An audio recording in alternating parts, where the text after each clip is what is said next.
Nobody wanted this house.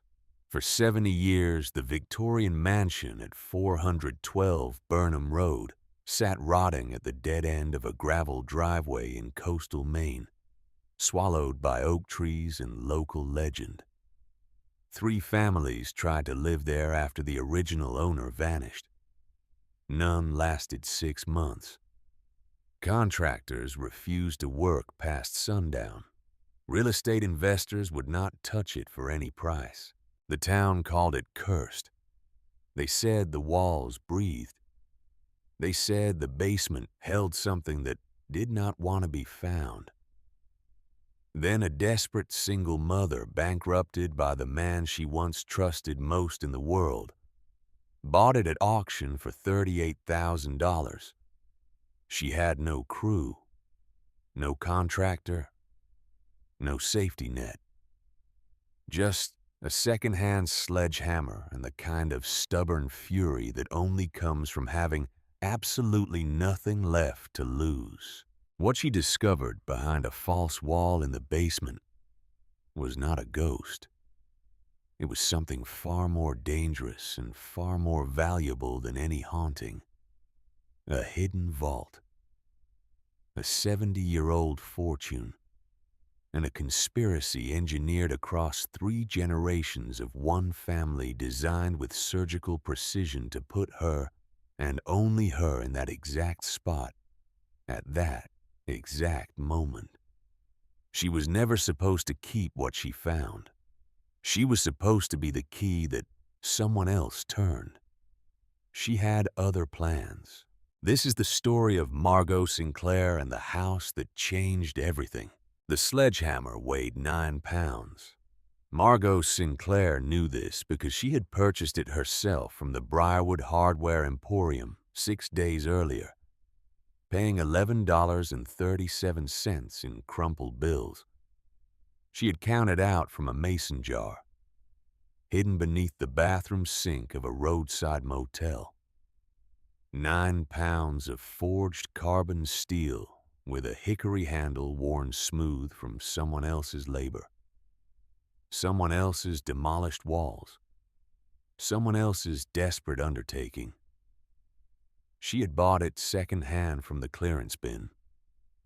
Because even destruction had to be done on a budget when you were down to your last $19,000 and falling. Now she stood in absolute darkness. The basement air pressed against her skin like something alive. Cold, impossibly cold for a September evening in coastal Maine, where the last warmth of summer still clung stubbornly to the salt marshes and tidal flats surrounding the town of Briarwood.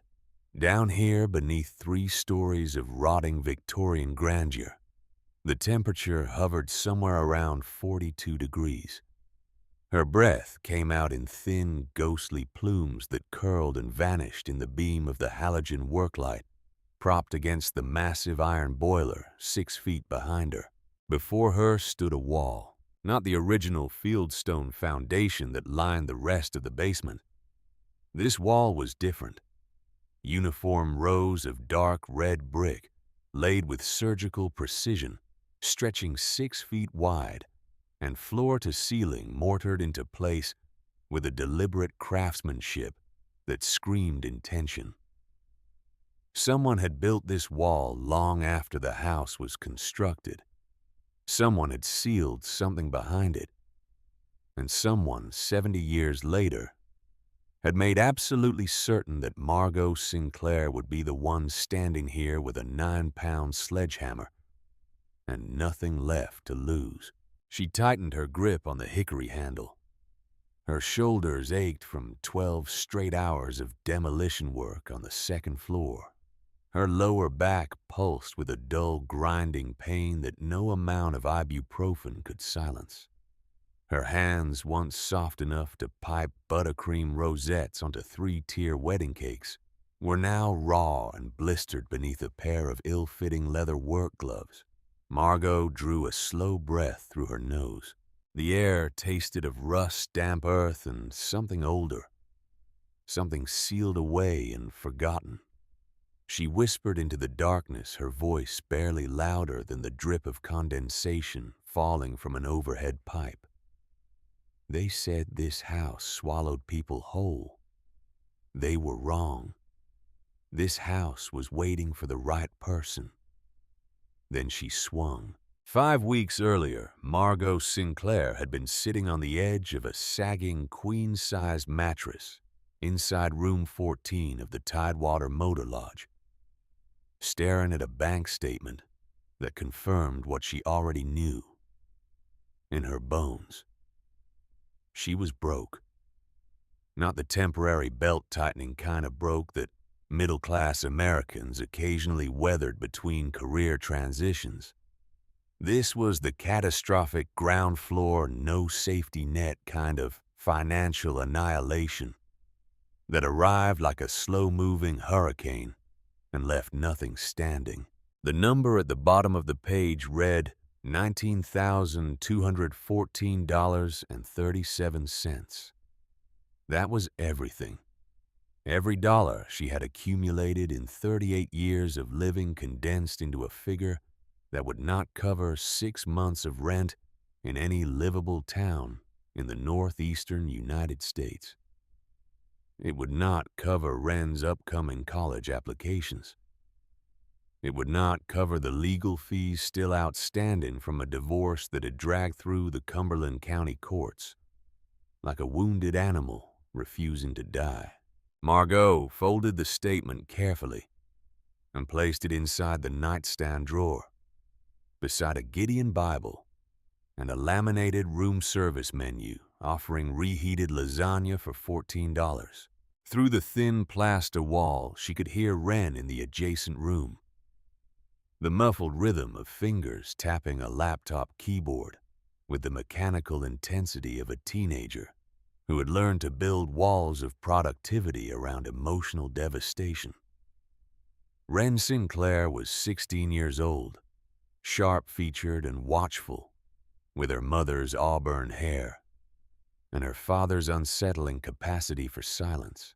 She had not spoken Garrison Hollis's name in 4 months, not since the afternoon she had come home from school to find the locks changed on their Portland apartment, a foreclosure notice stapled to the door, and her mother sitting on the front steps with a single suitcase and an expression Wren had never seen on an adult face before.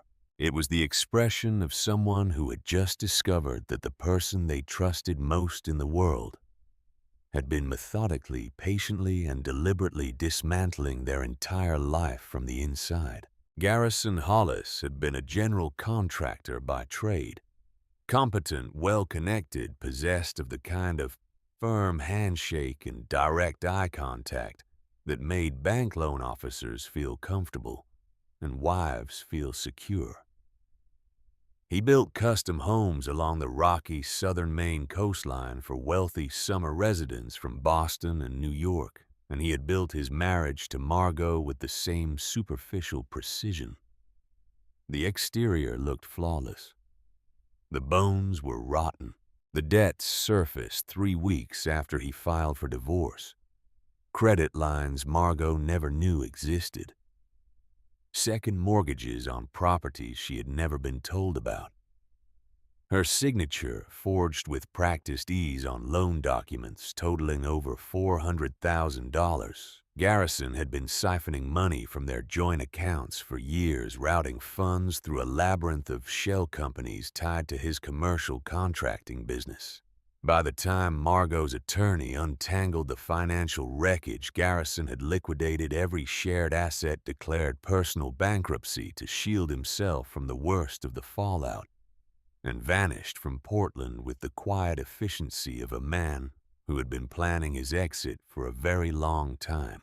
He left behind a daughter he never called and a wife who could not afford to fight him in court. Margot's catering company, a small but thriving operation she had built from scratch over 7 years, collapsed within 2 months.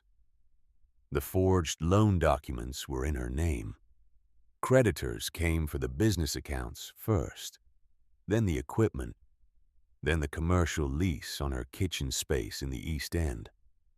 She watched the walk-in refrigerator she had saved 18 months to purchase get loaded onto the back of a flatbed truck by two men who would not make eye contact with her. That was March.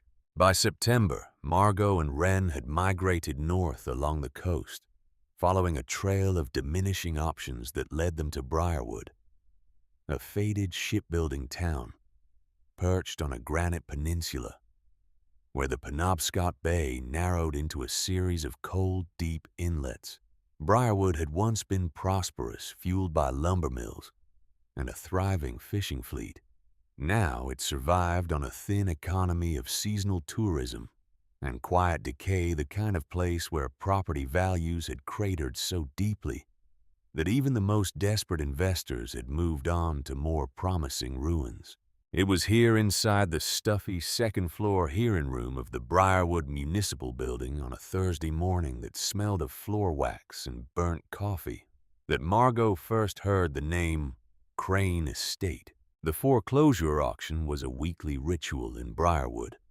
A handful of properties, mostly vacant lots and condemned commercial buildings, would be offered at rock-bottom prices to anyone willing to assume the accumulated tax liens.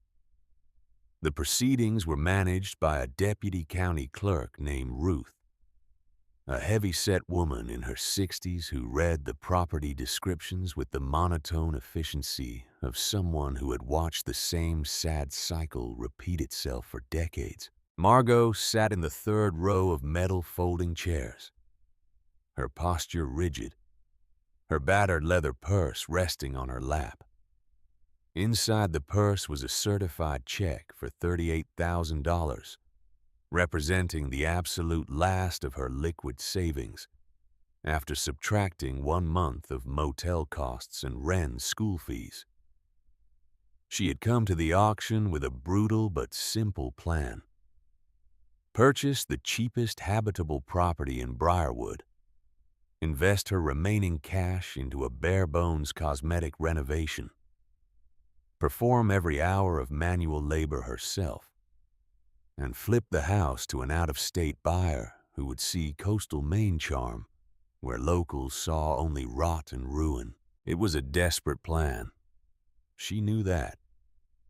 But desperation, she had learned, was merely clarity stripped of its comfortable delusions. The first 4 properties generated modest perfunctory bidding. A commercial lot on Harbor Street went for $11,000. A fire-damaged duplex on Prospect Avenue drew a brief skirmish between 2 contractors before settling at $29,000. Margot kept her paddle flat on her lap, conserving her ammunition. Then Ruth turned to page 6 of the auction docket and paused. The pause was small, a fraction of a second, barely perceptible.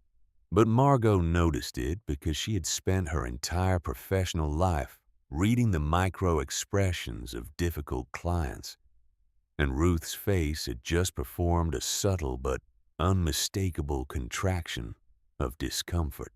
Lot 7. Ruth announced, her voice dropping half a register. The Crane Estate. 3-story Victorian residential structure, originally constructed 1887, situated on 2.3 acres at 412 Burnham Road. Current tax lien assessment, $36,412. Condition is as is. The county makes no representations regarding structural integrity, environmental hazards, or habitability. The room changed. Margot felt it before she understood it. A collective withdrawal of energy like the moment before a summer thunderstorm, when the barometric pressure drops and every living thing instinctively pulls inward. The 2 contractors in the front row suddenly became absorbed in their phones. A real estate investor near the window examined his fingernails with profound interest. An older couple in matching windbreakers stood up and quietly walked out. In the aisle seat of the 4th row, A man Margot had not previously noticed leaned forward. He was tall, perhaps 60, with the broad shoulders and expensive dental work of someone accustomed to occupying the largest chair in any room. His sport coat was cashmere. His watch was a Breitling. He sat with the loose-limbed confidence of a man who had made a great deal of money in a small town and had never been required to explain how. His name, she would learn later, was Victor Ashford. He owned Ashford Development Group, which controlled roughly 40% of the commercial real estate in Briarwood and the 3 surrounding townships. He was by every local measure the most powerful private citizen in the county. He did not raise his paddle. Instead, he turned his head slowly and looked directly at Margot. His expression was difficult to categorize. It was not hostile. It was not sympathetic. It was the expression of a man watching a chess piece move exactly where it was supposed to move. A flicker of cold confirmation, followed by the faintest suggestion of amusement. Margot held his gaze for 2 full seconds, then raised her paddle. 38,000, she said. Ruth waited the statutory interval, scanning the room with the perfunctory diligence of someone who already knew the outcome. 38,000 to paddle 19. Going once, going twice. The gavel struck. Margot signed the preliminary paperwork at a folding table near the exit, while her hands trembled beneath the edge of the desk where no one could see them. Ruth handed her a manila folder containing the deed transfer documents, a property survey dated 1986, and a photocopied set of the original 1887 county blueprints. As Margot turned toward the stairwell, Victor Ashford materialized beside her with the silent precision of a man who had practiced the art of strategic proximity.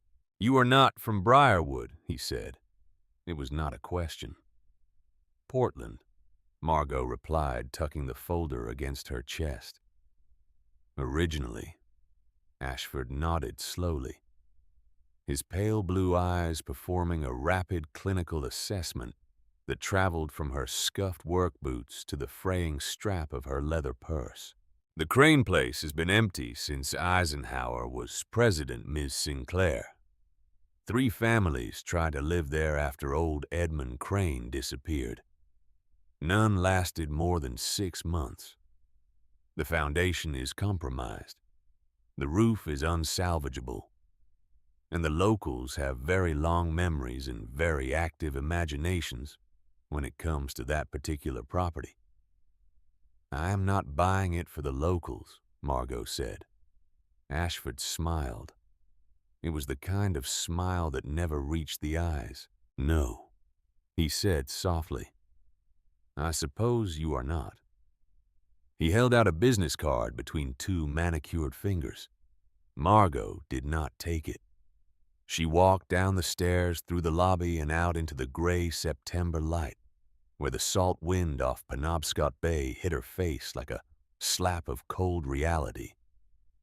She sat in her aging Subaru wagon for 11 minutes, gripping the steering wheel before she trusted herself to drive. The Crane estate sat at the dead end of Burnham Road, a quarter-mile past the last inhabited house on the street. The gravel driveway was barely visible beneath a decade of invasive sumac and wild raspberry canes that had colonized the shoulders. Margot's Subaru bounced and scraped along the rutted track for 200 yards before the tree line broke and the house revealed itself.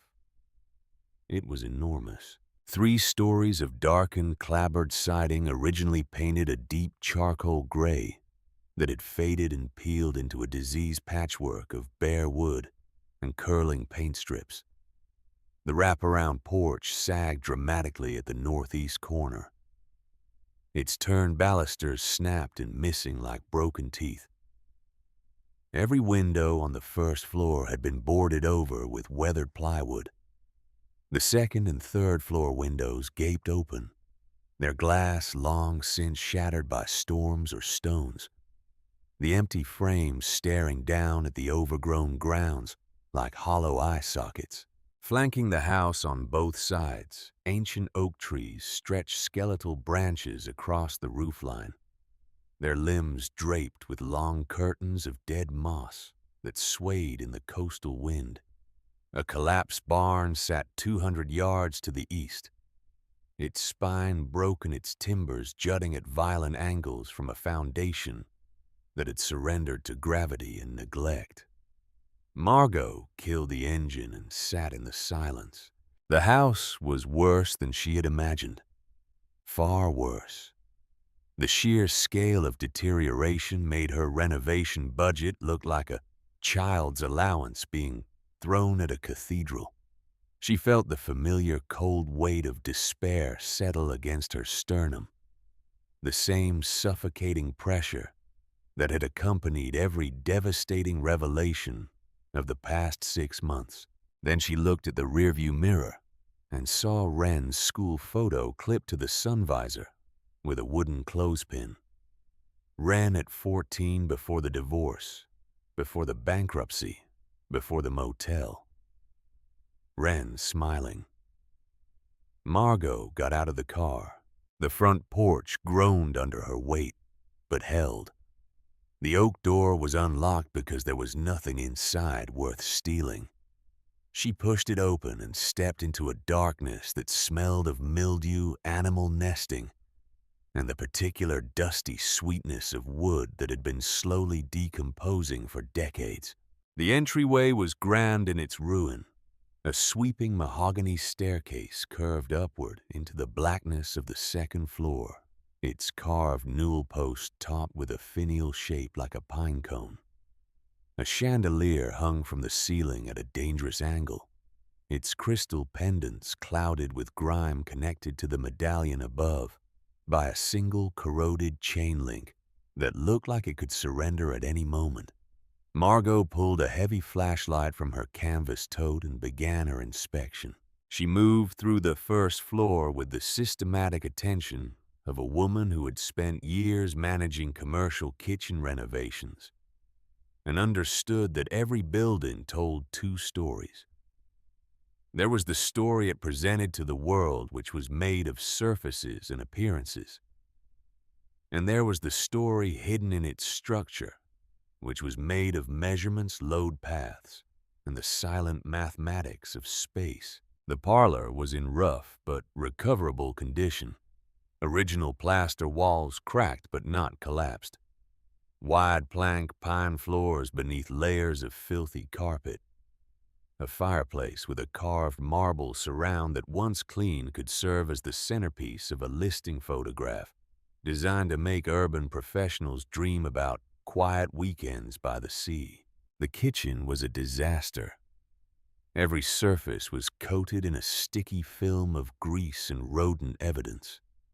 The cast iron sink had detached from the wall and sat at an angle on the warped linoleum connected to the plumbing by a single corroded pipe.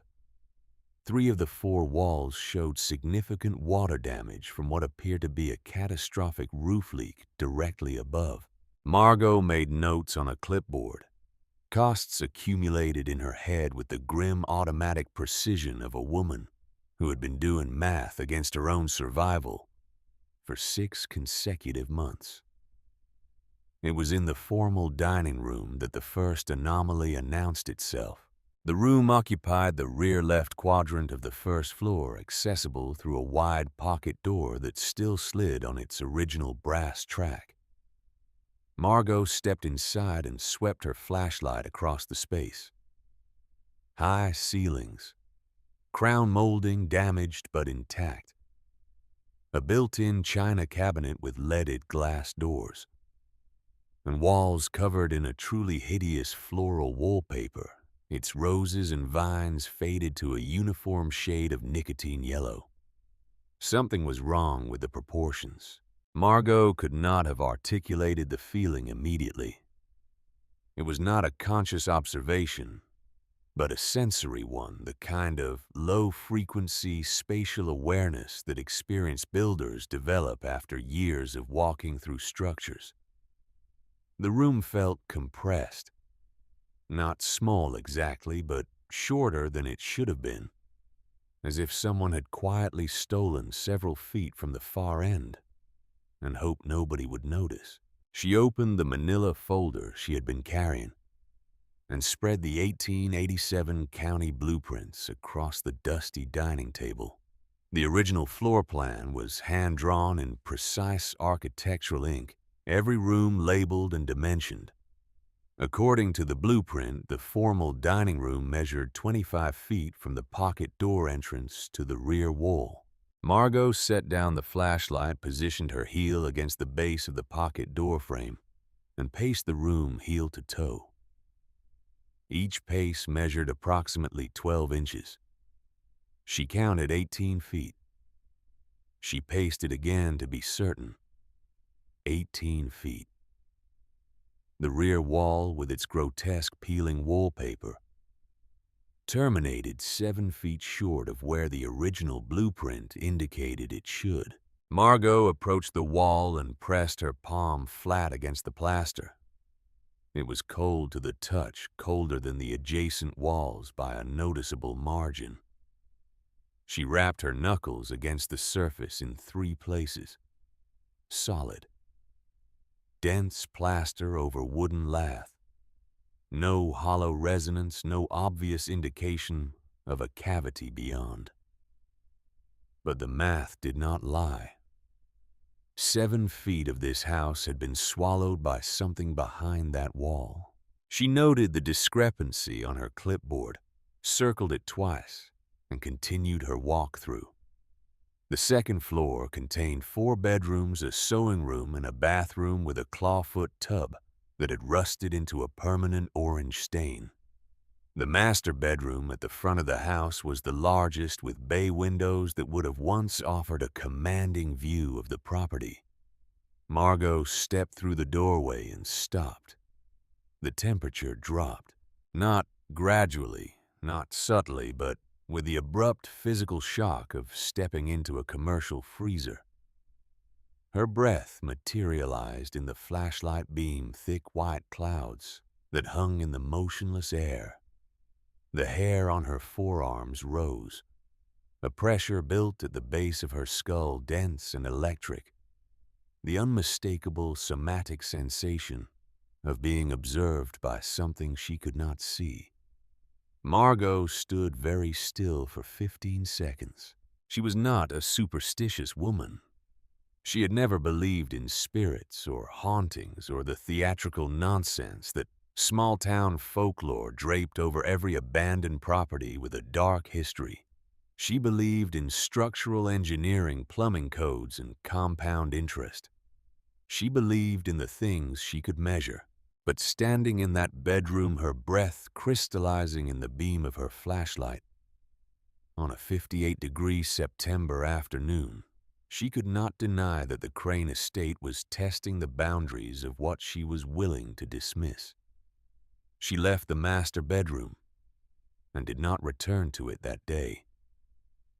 3 days later, Margot hired Frank Novak. Novak was a local contractor in his mid-50s, built like a man who had spent 3 decades lifting things that weighed more than he did.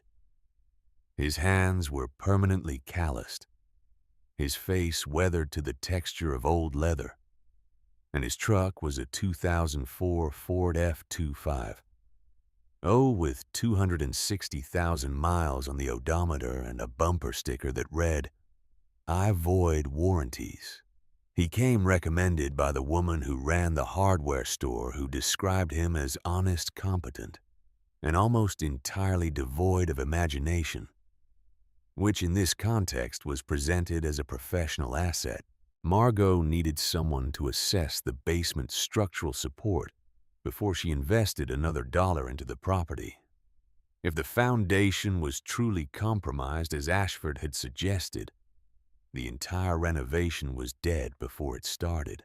Novak arrived at 8 in the morning on a Tuesday, carrying a canvas tool belt and an industrial work light powered by a portable generator he hauled in from his truck bed. He said very little during the first floor walkthrough. He tested the staircase with his weight. He examined the window headers with a pocket knife, digging into the wood to check for rot. He made grunting sounds that Margot interpreted as cautious, non-committal professional assessments. Then they descended into the basement. The stairs were narrow, steep, and constructed from rough-hewn planks that flexed disturbingly under Novak's considerable weight. The air temperature plummeted as they dropped below grade. The halogen work light connected to the generator by 50 feet of heavy extension cord, through harsh, white illumination across a subterranean space that felt less like a basement and more like a cavern. The walls were rough fieldstone mortared together with a crude but effective technique that had kept groundwater at bay for over a century. The floor was compacted dirt, hard-packed and dry. Overhead, the floor joists of the first level stretched in parallel rows, their undersides darkened by age and occasional patches of white mineral deposits. In the center of the space, dominating the room like a cast-iron monument to industrial obsolescence, sat the coal boiler. It was enormous, easily 7 feet tall and 5 feet in diameter. A riveted steel cylinder connected to a network of asbestos-wrapped ductwork that branched across the ceiling like the circulatory system of some mechanical beast. The boiler had not functioned in decades. Rust had consumed its lower third.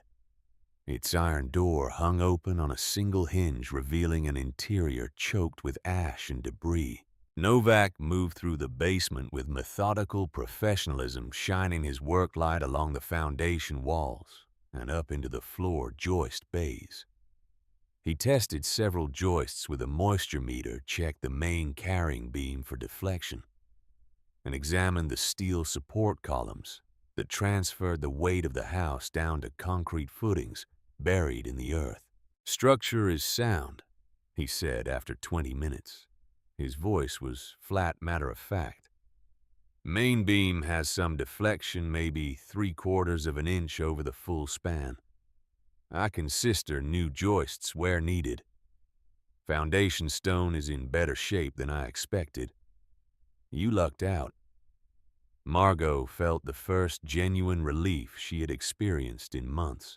"But I want to shore up these 3 columns before we do anything above," Novak continued, pointing to a row of steel supports near the rear of the basement. "And I will need to get behind that boiler to check the footer condition on the west wall." He paused. Margot watched his flashlight beam travel along the rear wall of the basement, tracing the fieldstone surface from left to right. The beam stopped. "That is not original," Novak said. He was pointing to the same area that corresponded to the missing 7 feet in the dining room above. Here in the basement, the anomaly was even more obvious. The fieldstone foundation transitioned abruptly into a section of dark red brick, approximately 6 feet wide, extending from the dirt floor to the overhead joists. The brickwork was neat, professional, and conspicuously different from the rough fieldstone surrounding it. "Somebody added that," Novak said. 50 years ago, maybe more. Different mortar composition. See the color Portland cement, not the lime mortar they used in the original construction." "What is behind it?" Margot asked. Novak stared at the brick section for a long moment. His jaw muscles worked beneath the weathered skin of his face. In a house this old could be anything. Old cistern, coal storage, root cellar that got sealed up during a remodel. He turned away from the wall with a deliberate finality. "I will shore up the main support beams. My crew starts Thursday. but we leave an hour before sundown, and I am bringing my own generator. I do not care about the overtime." Margot studied him. "Is there a problem with the wiring?" Novak did not answer immediately. He was packing his moisture meter back into his tool belt with the careful movements of a man choosing his next words with unusual precision. "The problem, Ms. Sinclair, is the history." He said it without drama, without inflection. A simple declaration of fact, delivered in the same tone he might use to describe a plumbing deficiency. "Edmund Crane was a banker," Novak continued. "Ran the First Provincial Savings and Loan from 1938 until he disappeared. Before the war, this town had maybe 4,000 people. After the war, half of them owed Crane money. He foreclosed on families who were 3 days late on a payment, took their homes, their boats, their businesses. He was not a man who generated warm feelings." "And then he vanished," Margot said. "Winter of 1954. State police searched the house top to bottom. FBI came in later when they started looking into his banking records. Never found him, never found a body. The official file is still open."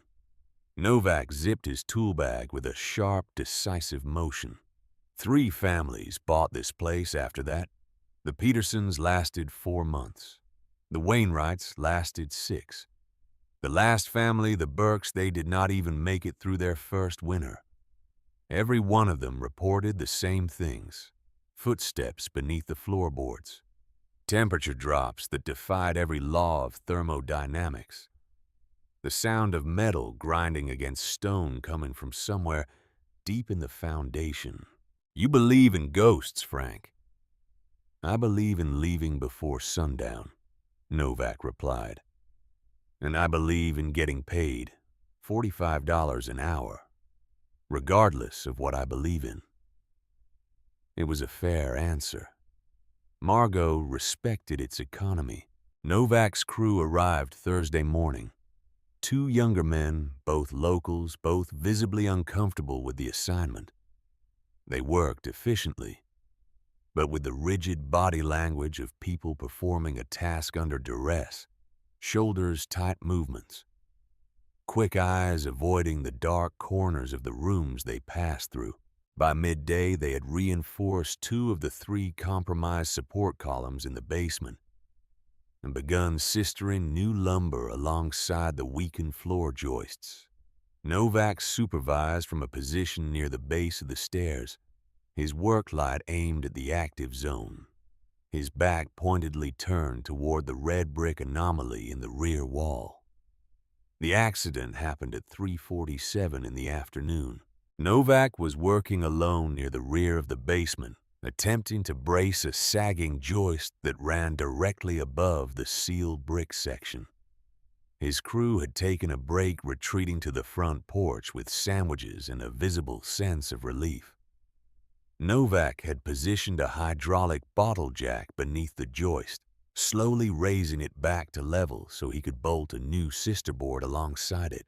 Margot was on the first floor scraping wallpaper from the parlor walls with a broad putty knife when she heard the sound. It was not a crash, it was a sequence. First, the sharp pneumatic bark of a nail gun firing without a trigger pull. Then, a deep, resonant boom of heavy timber striking compacted earth. Then silence. Then a sound she could not identify, a rapid metallic clicking that rose and fell in a rhythmic pattern like the tumblers of a combination lock cycling through their sequence. She dropped the putty knife and ran. By the time she reached the basement stairs, the clicking had stopped. Novak was standing in the center of the space, his tool belt already unbuckled and hanging from one hand. His face, normally the ruddy color of a man who worked outdoors in all seasons, was the pale gray of old newspaper. A 12-foot oak beam lay on the dirt floor 3 feet from where he stood. The hydraulic jack that had been supporting it was toppled on its side. The beam had fallen from its position, slipped free of the jack's cradle, and struck the ground with enough force to embed itself 2 inches into the compacted earth. If Novak had been standing 6 inches to his left, the beam would have crushed his skull. "What happened?" Margot asked from the top of the stairs. Novak looked up at her. His eyes were wrong. Not frightened exactly, but displaced the expression of a man whose internal model of how the physical world operated had just been forcefully revised. "The jack did not slip," he said. "I checked the base plate. I checked the cradle. The load was centered." He swallowed hard. "And right before it fell, I heard something next to my ear. Close. Like someone standing right behind me and breathing. Frank. And then I heard the lock. A combination lock spinning. Right here." He touched his left ear with a trembling finger. Clear as a telephone ringing. He picked up his tool bag, walked past Margot up the stairs, and continued through the house to the front porch without stopping. His crew, sensing the departure, began loading equipment into the truck before Novak said a word. He refunded her deposit in cash standing beside his truck in the gravel driveway, with the engine already running. "I'm sorry, Miss Sinclair," he said, and he meant it. She could see the genuine regret beneath the professional shame of a man who had never walked away from a job site in 30 years of contracting. That house has something wrong with it. Not the foundation, not the wiring, something else. And I am not the man to find out what it is. He drove away. The red taillights of his truck disappeared around the curve of Burnham Road. And then there was only the sound of wind moving through the dead oak branches overhead. Margot stood alone in the driveway of a house that nobody wanted, watching the last of her professional help vanish into the gray Maine afternoon. That evening in room 14 of the Tidewater Motor Lodge, Margot sat on the bathroom floor with the door locked, running cold water over her blistered hands and calculating the mathematics of her own destruction. Without Novak, the structural work would take 3 times as long. Without his crew, every task from joist repair to electrical rough-in would fall on her shoulders alone. Her renovation budget was hemorrhaging. Her timeline was collapsing. And the house, that enormous, rotting, freezing house with its impossible geometry and its walls that stole 7 feet from the laws of physics, sat waiting for her at the end of Burnham Road like a patient predator. She turned off the water and stared at her reflection in the spotted mirror above the sink. 38 years old, auburn hair pulled back in a ponytail that had not seen a salon in 5 months. Shadows beneath her eyes that no amount of sleep could erase, because sleep itself had become a luxury she could no longer reliably afford. She searched her own face for the woman who had once managed a staff of 11, who had catered the governor's inaugural dinner, who had built something real and solid, and hers from nothing but skill and relentless work. That woman was still in there, buried, battered, but present. Margot dried her hands, opened the bathroom door, and found Wren sitting cross-legged on the bed, with her laptop open and an expression on her face that Margot had learned to recognize over 16 years of motherhood. It was the expression Wren wore when she had discovered something she was not sure she wanted to share. "I need to show you something," Wren said. Wren Sinclair was not a girl who spoke without purpose. She had inherited from some ancestral source neither parent could identify a preternatural capacity for research, for following informational threads with the patient, methodical intensity of a forensic analyst, while her classmates at Briarwood Regional High School spent their evenings on social media and group chats. Wren spent hers in databases, archives, and the digitized newspaper collections of the Maine State Library. She had been working on a history project for her American Studies class. The assignment was straightforward. Select a notable building or landmark in your local community and research its historical significance. Wren had chosen the Crane estate partly because her mother had just purchased it, and partly because the story of Edmund Crane's disappearance was the most interesting unsolved mystery in Briarwood's otherwise unremarkable civic history. What she found went far beyond a school assignment. Edmund Crane ran First Provincial Savings and Loan from 1938 to 1954. Wren began turning her laptop screen toward Margot. The bank handled commercial and residential mortgages for most of the county. During the war years, Crane expanded into commercial real estate investment, buying up properties from families who could not make their payments. Frank mentioned that, Margot said, sitting on the edge of the bed. He was a ruthless forecloser. He was more than that. Wren clicked to a scanned newspaper article from the Briarwood Courier dated November 1953. The headline read, "Federal investigators subpoena First Provincial records. The FBI opened an investigation into Crane's bank in late 1953. Wren continued. They suspected he was laundering money through real estate transactions, buying properties at inflated prices, recording fraudulent mortgages, cycling cash through the bank's ledgers to make illegal income appear legitimate. Laundering money for whom? The articles do not say.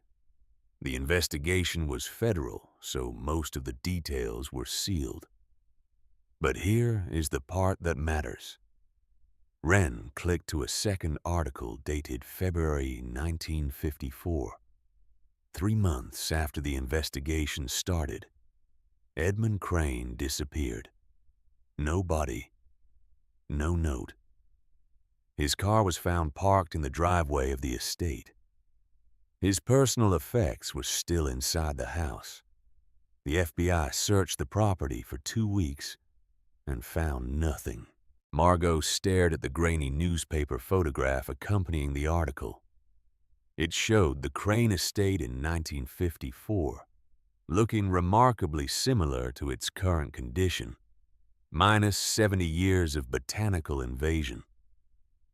Standing on the front porch were 2 men in dark suits and fedoras, presumably federal agents conferring over a document. "Wren, this is very thorough, but I am not sure how it helps me fix the roof. I am not finished." Wren's voice carried the quiet, controlled urgency of someone approaching the point of a very sharp knife.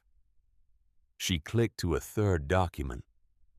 This one not a newspaper article, but a scanned page from what appeared to be a county business registry. Edmund Crane did not operate alone. The bank had a silent partner, someone who provided capital for the real estate acquisitions and shared in the profits from the laundering operation. His name appears on exactly one document in the entire county archive, a partnership filing from 1941. Wren turned the laptop fully toward Margot and pointed to a name on the scanned page. Margot read it. The room contracted around her. The motel walls, the cheap bedspread, the hum of the window-mounted air conditioner, all of it receded into a distant, muffled background as the name on the screen burned itself into her comprehension. Richard Hollis. "Hollis," Margot whispered. "Grandfather," Wren said. "Dad's grandfather, Richard Hollis. He was Edmund Crane's business partner." The silence between mother and daughter stretched for a long time. Outside, a truck downshifted on the coastal highway. The ice machine at the end of the motel corridor clattered and dispensed. "It could be a coincidence," Margot said, but the words sounded hollow even as she spoke them. Hollis was not a common name in Maine, and coincidences she had learned through 6 months of discovering her ex-husband's hidden machinations were usually just conspiracies that had not yet been fully excavated. "There is more," Wren said. She pulled up a genealogy database. Richard Hollis married in 1946. Had one son, Gerald Hollis, born 1952. Gerald Hollis married Patricia Brennan in 1978. They had one son. "Garrison," Margot said. "Garrison Hollis, born 1984. Our dad." Margot pressed her palms against her eyes. The connections were forming with terrible, inexorable logic, like watching cracks propagate through a windshield in slow motion. Edmund Crane and Richard Hollis were partners in a money laundering operation. Crane disappeared. The house sat empty for 70 years. And now Margot, the financially destroyed ex-wife of Richard Hollis's grandson, had purchased that house at a public auction where nobody else bid. She did not yet understand the full architecture of the trap. That understanding would come later in the airless darkness of a subterranean vault. But standing in room 14 of the Tidewater Motor Lodge, staring at her daughter's laptop screen, Margot Sinclair felt the first tremor of a revelation that would eventually reshape everything she believed about her marriage, her divorce, and the systematic annihilation of her financial life. It had not been carelessness. It had not been cruelty. It had been engineering. The next morning, Margot drove to the Crane estate alone. Wren wanted to come, but Margot insisted she go to school. There was no argument. Wren understood that her mother was not protecting her from physical danger. She was protecting her from the legal exposure of whatever was about to happen next. Margot parked in the gravel driveway, gathered her tools from the cargo area of the Subaru, and walked into the house with the heavy canvas tote over one shoulder and the 9-pound sledgehammer hanging from her right hand. She did not stop on the first floor. She did not inspect the kitchen, or measure the parlor, or scrape wallpaper from the dining room. She walked directly to the basement stairs and descended into the cold. The halogen work light was still positioned where Novak's crew had left it, aimed at the row of support columns near the center of the space. Margot dragged the light to the rear of the basement, angling its beam toward the section of red brick that had been silently declaring its secrets to anyone willing to listen. She squeezed through the narrow gap between the massive rusted boiler and the rear foundation wall. Up close, the contrast was even more stark than it had appeared from across the room. The original fieldstone was rough, irregular, set with lime mortar that had calcified to the hardness of white granite over 130 years. The brick section was surgical by comparison. Uniform rows of dark red clay brick laid in a running bond pattern, with Portland cement mortar sealed flush and tight, without a single visible gap. This was not a patch repair. This was not a casual modification by some previous owner looking to subdivide the basement space. This was a wall built with deliberate precision by someone who understood exactly what they were concealing and intended for it to remain concealed indefinitely. Margot tapped the brick with her knuckles. Solid. She tapped again higher near the junction with the overhead joists. Solid. She moved to the center of the section, roughly 3 feet from the floor, and struck the brick with the heel of her palm. The sound that came back was different. Not the dense, flat report of masonry backed by earth. This sound had a subtle resonance to it, a faint harmonic undertone that suggested the presence of open air on the other side. Hollow. Margot stepped back. She positioned the halogen light to illuminate the full width of the brick section. She pulled the sledgehammer from her tool belt and tested its weight in both hands. 70 years. This wall had stood here for 70 years guarding its secret, while the house above it rotted, and the town around it whispered about ghosts and curses and the restless spirit of a vanished banker. 3 families had lived above this wall and fled. A contractor had nearly died 6 feet from it. And now a bankrupt pastry chef from Portland, Maine, armed with a second-hand sledgehammer and an unhealthy amount of caffeine, was preparing to find out what Edmund Crane had hidden in the bones of his own home. She planted her feet, squared her hips, drew the hammer back over her right shoulder, and swung. The impact was seismic in the confined space. Brick dust and mortar fragments exploded outward, peppering her safety goggles and coating her face in a chalky white film. The sound ricocheted off the fieldstone walls, a sharp, concussive crack that was followed immediately by the musical tinkle of brick fragments falling to the dirt floor. She swung again. A vertical fissure appeared in the mortar line running from the point of impact upward toward the ceiling joists.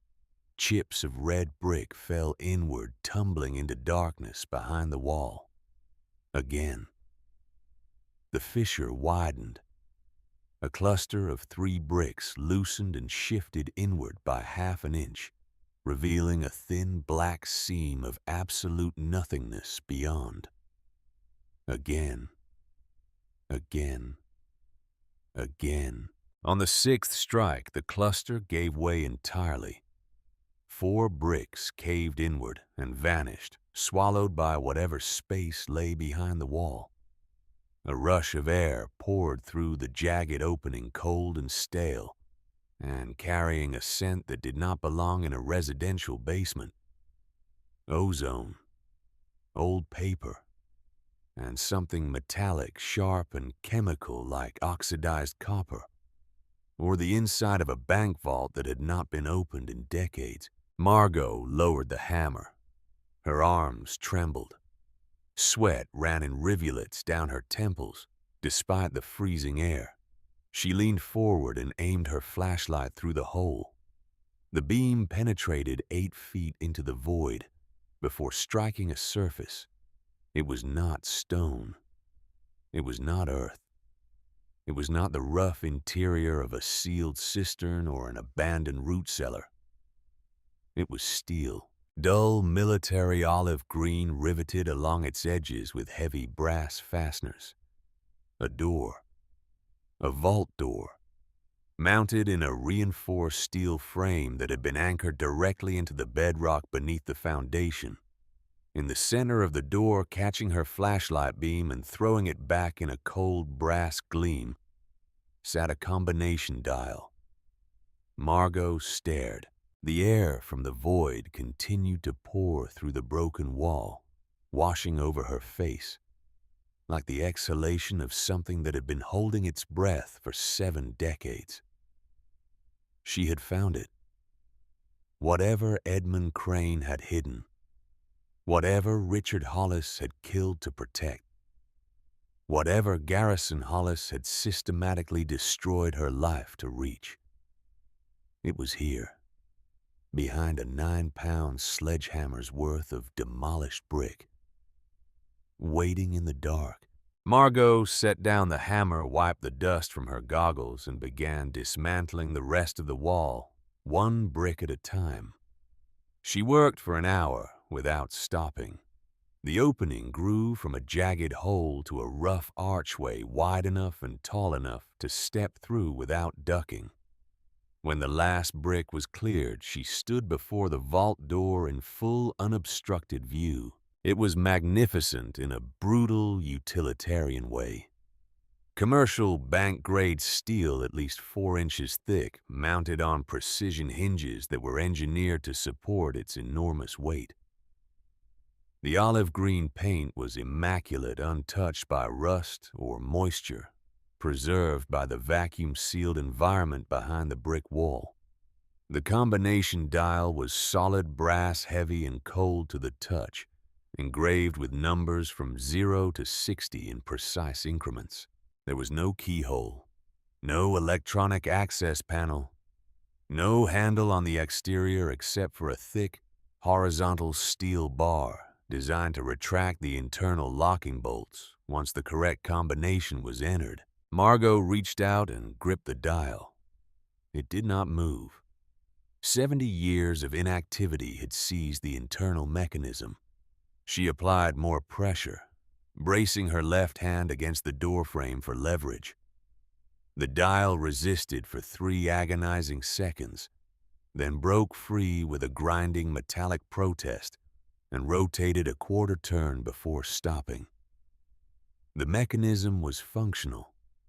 The lock was engaged. And without the combination, this door might as well have been a solid wall of granite. Margot leaned her forehead against the cold steel and closed her eyes. She was so close. Close to what she did not fully understand. But the proximity of the answer, the physical nearness of a truth that had been buried for 70 years, produced a sensation in her chest that was equal parts exhilaration and terror. Then she opened her eyes. Her flashlight, aimed downward at a low angle, had caught something in the rubble at the base of the door. A glint of metal partially buried in the loose dirt and brick debris she had scattered during her demolition. Margot knelt. She brushed away the fragments with her gloved hand, revealing a small rectangular object, approximately 6 inches long and 3 inches wide. A silver box. Tarnished black with age, its surface pitted and corroded, its small latch mechanism rusted completely through. She pried it open with the flat end of her crowbar. Inside, cushioned by a disintegrating velvet lining, was a single notebook. Small, leather-bound, its pages fused together by decades of moisture into a solid block of illegible pulp. The ink on every page had dissolved into shapeless blue stains. Every page except one. On the inside front cover, written in sharp, angular pencil strokes that had survived the dampness by virtue of graphite's stubborn resistance to water, was a sequence of 4 numbers. Margot stared at the numbers. She looked at the brass combination dial on the vault door. She looked back at the numbers. Then Margot Sinclair, bankrupt mother of one, stood up, gripped the cold brass dial, and began to turn. 4 turns right to 14. The brass dial moved with the reluctant, grinding resistance of a mechanism that had not been touched by human hands since the Eisenhower administration. Each degree of rotation required deliberate, sustained force, the internal components protesting their resurrection with a low metallic groan that vibrated through the steel door and into the bones of Margot's wrist. She counted the rotations carefully. 4 full turns to clear the lock. The dial clicked into position on the number 14 with a satisfying heavy thud that resonated through the vault door like a heartbeat. 3 turns left to 32. The second number engaged with less resistance. The internal tumblers were warming to the task, shedding 7 decades of dormancy with each progressive turn. Margot could feel the mechanism coming alive beneath her fingertips. The precision engineering of a mid-century commercial lock reasserting itself against the accumulated stillness of time. 2 turns right to 8. 1 turn left to 41. The final tumbler dropped into place with a sound that Margot would remember for the rest of her life. Not a click. Not a thud. A deep, resonant clunk that traveled through the steel frame and into the bedrock beneath the foundation. The sound of something massive and immovable finally surrendering. Margot released the dial and gripped the horizontal locking handle with both hands. The handle was thick, cold steel, designed to be operated by a banker in a 3-piece suit. Not a woman with blistered palms and arms that had been swinging a sledgehammer for the past 90 minutes. She planted her boots wide on the dirt floor, leaned her full weight backward, and pulled. The internal locking bolts retracted. The sound they made was extraordinary, a sequential series of heavy metallic impacts like the cylinders of an enormous revolver rotating into alignment, each bolt withdrawing from its housing in the reinforced frame with a precision that defied its age. 4 bolts. 5. 6. Each one releasing with a resonant, percussive finality that echoed through the basement and up through the floor joists into the silent house above. The door swung outward. It moved on its hinges with a smoothness that bordered on the supernatural. Despite weighing what Margot estimated to be well over 1,000 pounds, the vault door glided open with the effortless balance of a mechanism engineered to tolerances measured in thousandths of an inch. The hinges did not squeal. The frame did not bind. Edmund Crane, or whoever had installed this door, had built it to last longer than the house above it. And it had. A wall of stale air rolled outward through the widening gap, carrying the concentrated essence of a sealed environment that had been breathing its own atmosphere for 70 years. Paper, leather, machine oil, brass polish, and beneath all of it the faint but unmistakable chemical signature of oxidized metal, sharp and ancient. Margot aimed her flashlight into the darkness beyond the threshold. The beam entered the space and expanded, traveling across surfaces that had no business existing beneath a residential Victorian home in coastal Maine. The light fell first upon a wall of dark mahogany shelving floor to ceiling extending the full depth of the room. Every shelf was loaded. Heavy canvas binders, their spines labeled in precise, handwritten script. Leather-bound ledgers, dozens of them standing upright like volumes in a private library. Manila folders thick with documents organized in rows with the meticulous attention of a man who understood that information properly preserved and strategically deployed was worth more than currency. Margot stepped across the threshold. The floor beneath her boots was not dirt. It was poured concrete, smooth and level, covered by a Persian rug, whose deep crimson and navy pattern had been preserved in perfect condition by the airless environment. The rug alone, she estimated with the automatic appraisal instinct of someone who had spent years furnishing event spaces, was worth several $1,000s. The room was larger than she expected. Roughly 20 feet deep and 12 feet wide, with a ceiling height of 8 feet, constructed entirely from reinforced concrete that had been poured against the bedrock surrounding the foundation. This was not a modified basement. This was a purpose-built subterranean installation, engineered with the same specifications as a commercial bank vault or a military bunker.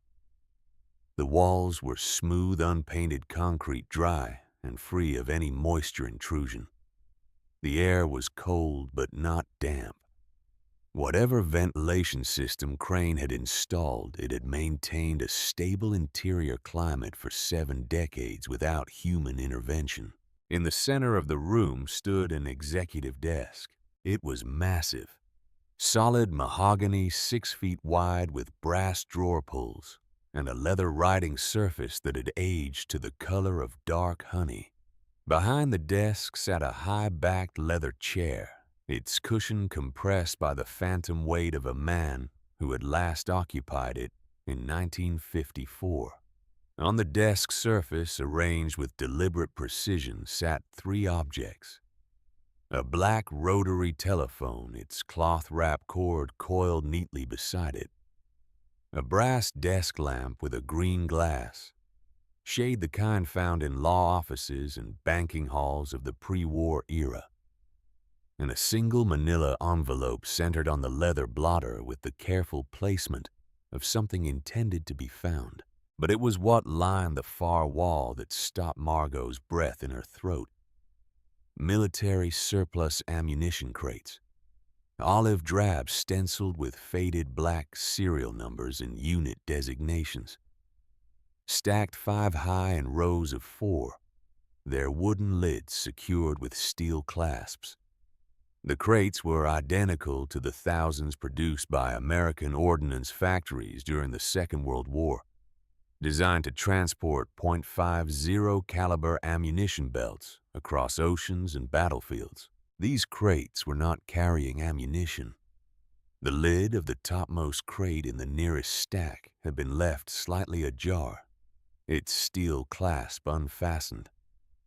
Margot approached it with the slow, measured steps of a woman who had already absorbed so many impossible revelations in the past 3 weeks that her capacity for shock had been fundamentally recalibrated. She reached up and lifted the wooden lid. Gold, not coins, not jewelry, not the decorative gold leaf applied to picture frames and church altars. Solid gold bullion. Rectangular bars, each approximately 10 inches long, 4 inches wide, and 2 inches thick, stacked in tight rows within the wooden crate. The bars were unmarked, bearing no mint stamps, no serial numbers, no government insignia of any kind. Their surfaces had oxidized to a deep, warm amber, but the weight was unmistakable. Each bar, she estimated, weighed somewhere between 20 and 25 pounds. She counted 8 bars in the top crate, 20 crates stacked against the wall. Margot performed the calculation automatically, the way she had calculated ingredient costs and catering margins for 7 years. If each crate contained a similar quantity, she was looking at approximately 160 bars of solid gold bullion. At current market prices, each bar would be worth somewhere in the range of $400,000. The number that formed in her mind was so large that it temporarily lost all meaning. It existed in a realm of abstraction that had no connection to her actual life, to motel rooms and grocery budgets and the $11.37 she had spent on a second-hand sledgehammer. Beside the gold tucked beneath the bars in the bottom of the crate, she could see the edges of paper. She reached in and withdrew a tightly banded stack of currency. Large denomination bills, 50s and 100s, printed on the oversized paper stock used by the United States Treasury prior to 1969. The bills were crisp, uncirculated, preserved by the climate-controlled environment in a condition that would make a numismatic collector weep. There were dozens of similar stacks visible in the crates surrounding the first. Margot released the currency and stepped back from the wall. Her legs were trembling, not from fear, not from cold, from the sheer physiological overload of standing inside a revelation that was rewriting everything she understood about the past 6 months of her life. She turned to the desk. The manila envelope sat waiting.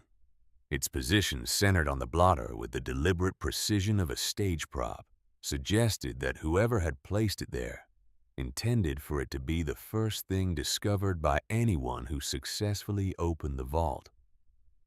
It was a message, a declaration, an explanation placed at the exact coordinates where answers were most urgently needed. Margot picked up the envelope. The paper was thick, high-quality stock, remarkably well preserved. The flap was unsealed. She tipped the envelope and allowed its contents to slide onto the leather surface of the desk. A collection of black and white photographs spread across the blotter. 5 photographs in total, each printed on heavy matte paper, with the silver gelatin finish characteristic of professional photography in the 1940s and 1950s. Beneath the photographs, a multi-page legal document bound at the corner with a brass fastener, its typewritten text dense and formal. Margot picked up the first photograph. It showed 2 men standing on the granite steps of a building she recognized immediately, the Briarwood Municipal Building where she had purchased this very house 17 days earlier. The men were dressed in dark suits and overcoats posed in the stiff, self-conscious manner of an era when photographs were occasions rather than reflexes. They were shaking hands and smiling. The man on the left was Edmund Crane. She recognized him from the newspaper photographs Wren had shown her. The severe jawline, the thinning hair combed straight back, the eyes that projected the cold transactional intelligence of a man who assessed every human interaction in terms of leverage and liability. The man on the right was younger, lean, sharp-featured with a narrow mustache and a rakish confidence that radiated from his posture. He had a thin scar above his left eyebrow, a mark that in the context of the photograph gave him the appearance of a man who had survived something and enjoyed telling the story. He was looking at the camera with the easy, proprietary grin of someone who believed the world was arranged for his personal benefit. Margot knew that grin. She had seen it across a dining table for 12 years of marriage. She had seen it in courtroom hallways during the divorce proceedings. She had seen it on the face of Garrison Hollis every time he successfully convinced her that a lie was the truth, that a forged signature was an administrative error, that the systematic destruction of her financial independence was simply an unfortunate consequence of market conditions beyond his control. The man in the photograph was not Garrison. The clothing was wrong. The era was wrong. The haircut belonged to a different generation. But the grin was identical. The posture was identical. The architectural confidence of a man standing inside a scheme he had designed was absolutely unmistakably identical. It was Richard Hollis, Garrison's grandfather, Edmund Crane's silent partner. Margot set the photograph down and picked up the legal document. The language was dense, formal, layered with the archaic constructions of mid-century estate law. But Margot had spent 6 months reading legal documents during her divorce. She had developed, through necessity and fury, a functional literacy in the vocabulary of trusts, liens, and property transfers that would have impressed a second-year law student. The document was a trust instrument. Specifically, it established an irrevocable trust governing the disposition of the Crane estate and all assets contained within its hidden subterranean vault. The trust had been drafted in 1953, 1 year before Edmund Crane's disappearance, and it was signed by both Crane and Richard Hollis in the presence of a notary public whose stamp was still legible on the final page. The operative clauses were precise, intricate, and devastating. The trust mandated that the estate and its concealed contents could only be legally claimed under a single, highly specific set of conditions. The claimant had to purchase the property at a public foreclosure auction. The claimant could not be a blood relative of either the Crane or Hollis families. The claimant had to be a current or former spouse of a legitimate descendant of the Hollis family line. And the claimant had to be in a state of verified, documented financial insolvency at the time of purchase. Margot read the clause 3 times. Each reading drove the implications deeper into her understanding like nails being hammered through wood. A spouse or former spouse of a Hollis descendant. Financially insolvent. Purchasing the property at a public auction. She was the only person on earth who met every single condition. The trust had been designed 70 years ago as a retrieval mechanism. A legal time bomb engineered to ensure that the Hollis family could eventually recover the hidden fortune without ever appearing on any official document as a claimant. The genius of the scheme was its indirection. No Hollis would ever buy the house. No Hollis would ever open the vault. A Hollis spouse would do it for them, driven by desperation into a purchase that appeared to be an act of independent agency, but was in fact the final step in a choreographed sequence that had begun decades before she was born. Garrison could never have purchased the property himself. His name was Hollis. Federal investigators had flagged the Crane-Hollis connection in 1953. Any Hollis attempting to acquire the estate would trigger immediate scrutiny, but an ex-wife stripped of the Hollis surname, bankrupted by a divorce that appeared to be the result of ordinary marital dissolution. Purchasing a condemned property at a routine municipal auction. That would trigger nothing. That would look like what it was designed to look like. A desperate woman making a desperate gamble on a cheap house. Margot set the document on the desk and pressed both palms flat against the leather surface. She was breathing through her mouth. Short, shallow breaths that did not reach the bottom of her lungs. Her vision had narrowed to a tight tunnel, focused on the typewritten text in front of her. Garrison had not been careless with their finances. He had not been selfish or reckless or any of the ordinary adjectives she had applied to his behavior during the agonizing months of the divorce. He had been executing a plan. The forged loan documents, the drained savings accounts, the deliberate sabotage of her catering business, the hidden debts that surfaced like landmines in the weeks after the separation. Every single action had been calculated to achieve one specific outcome. Margot Sinclair, former spouse, financially insolvent, standing in this exact room at this exact moment. She had been engineered here. The realization was not an explosion. It was an implosion. A quiet internal collapse that began in her chest and radiated outward through her nervous system, leaving behind a stillness that was not calm, but the absolute absence of everything except comprehension. She stood motionless for 2 full minutes. Then she picked up the remaining photographs. The second photograph showed Crane and Richard Hollis standing inside what appeared to be a warehouse surrounded by wooden crates identical to the ones stacked against the far wall of the vault. The third showed the 2 men at a dining table with 3 other individuals Margot did not recognize, all raising glasses in a toast. The fourth was a candid shot of Crane alone sitting behind this very desk, writing in a ledger. The fifth photograph was different. It was not posed. It was not celebratory.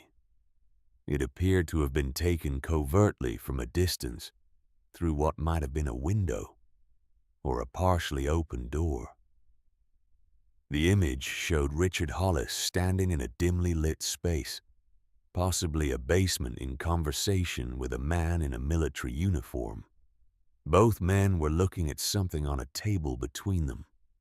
The resolution was poor, but the object on the table appeared to be a stack of documents or maps. On the back of this photograph, in the same precise pencil handwriting that had recorded the vault combination, in the silver box, someone had written a single sentence.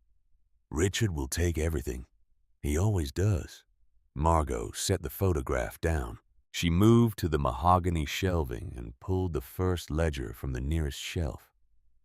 The leather binding creaked as she opened it. The pages inside were immaculate, preserved in the dry, stable atmosphere of the sealed vault. Every page was filled with handwritten entries in Edmund Crane's distinctive angular script columns of numbers, property, addresses, names, dates, and transaction amounts, recorded with the obsessive precision of a man who understood that his records were simultaneously his greatest asset and his greatest liability.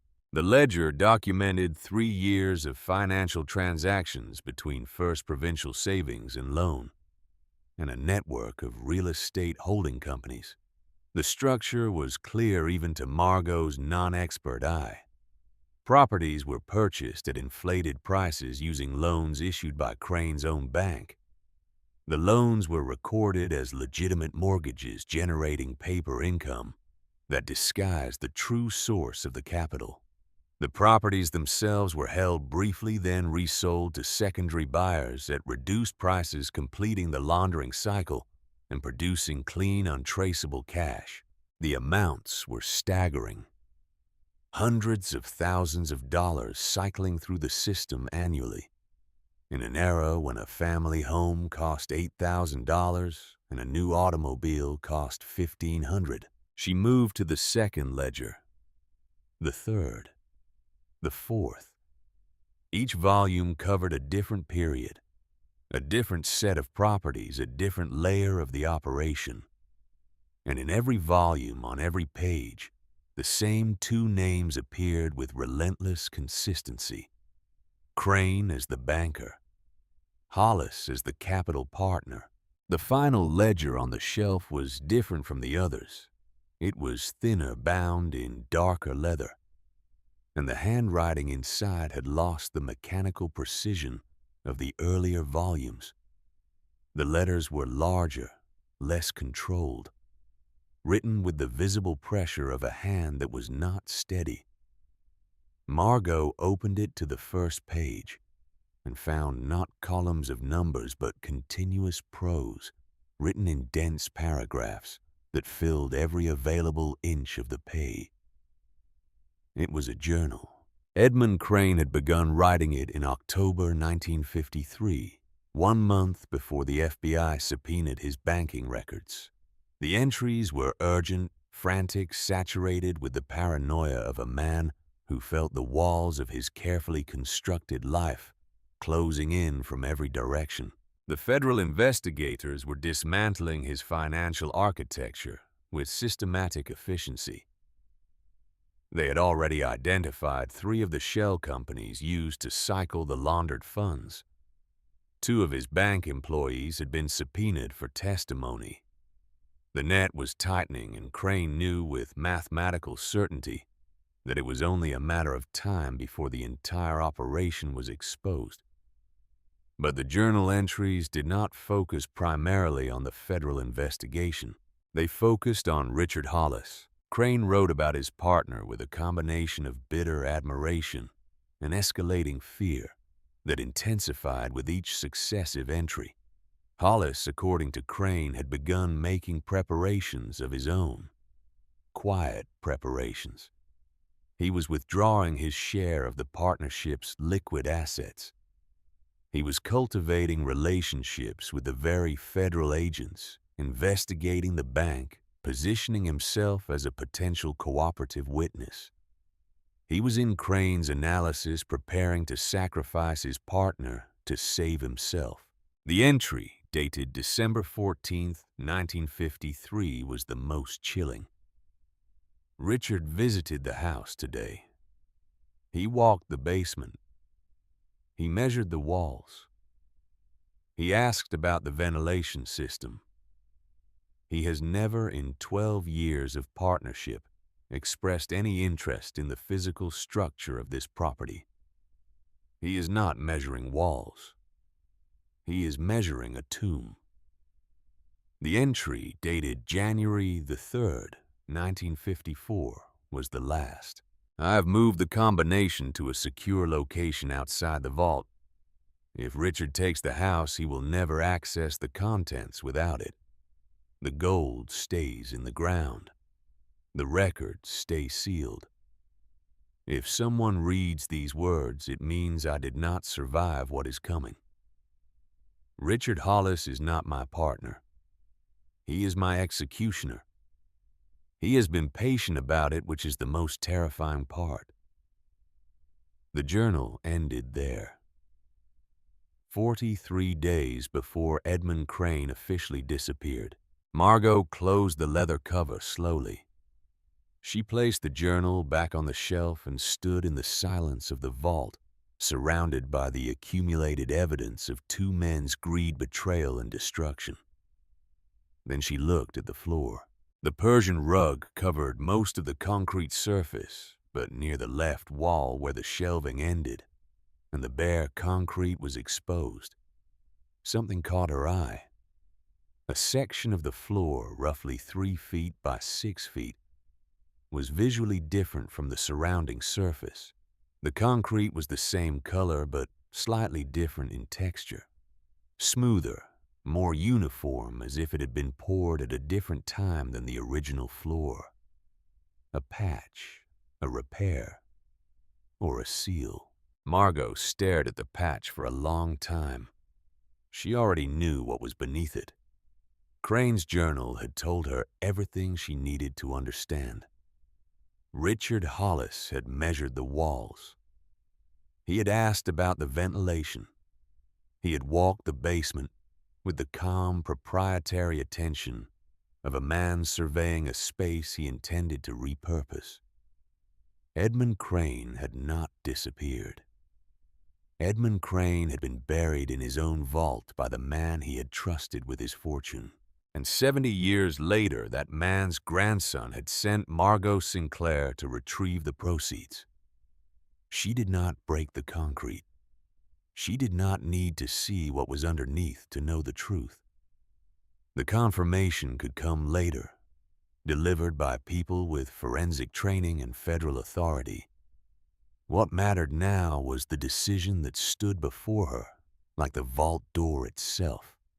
Massive, heavy, and impossible to avoid. She could call the police. The scenario was clean and simple. Report the vault. Report the gold. Report the suspected remains. Federal agents would arrive within hours.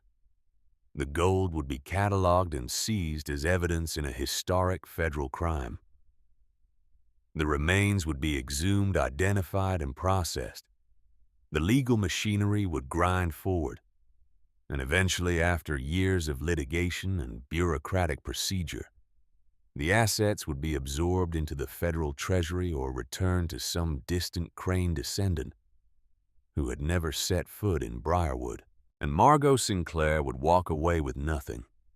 She would return to room 14 of the Tidewater Motor Lodge with the same $19,000 she had started, with minus the $38,000 she had spent on a house that would now be impounded as a crime scene. She would be worse than broke. She would be in debt. And Garrison Hollis, from whatever safe distance he was observing this operation, would simply wait for the next opportunity, the next scheme, the next ex-wife he could maneuver into position. Or Margot looked at the gold. She looked at the vintage currency. She looked at the vault door still standing open on its perfectly balanced hinges, and she calculated the precise distance between where she stood and the life she could build if she chose the other path. It was not a moral calculation. Margot did not pretend it was. She had spent 38 years being honest. Being responsible, being the woman who followed rules and trusted systems and believed that decency was its own reward. That woman had been stripped of everything she built by a man who followed no rules, trusted no one, and treated decency as a vulnerability to be exploited. The system had not protected her. The courts had not protected her. The law had processed her divorce with bureaucratic indifference, while Garrison walked away clean, and she inherited his manufactured debts. She owed the system nothing, but she owed Wren everything. Margot made her decision standing in the cold light of a halogen lamp in a dead man's vault, surrounded by the evidence of crimes committed before she was born. She made it quickly without drama, without the theatrical moral anguish that stories assign to moments like these. She made it the way she had made every critical decision in her life, by measuring the available options against the needs of the person who depended on her, and choosing the path that gave that person the best chance of survival. Then she climbed the stairs, drove back to the motel, and told Wren everything. They sat on the twin beds in room 14 facing each other, across the narrow gap between the mattresses.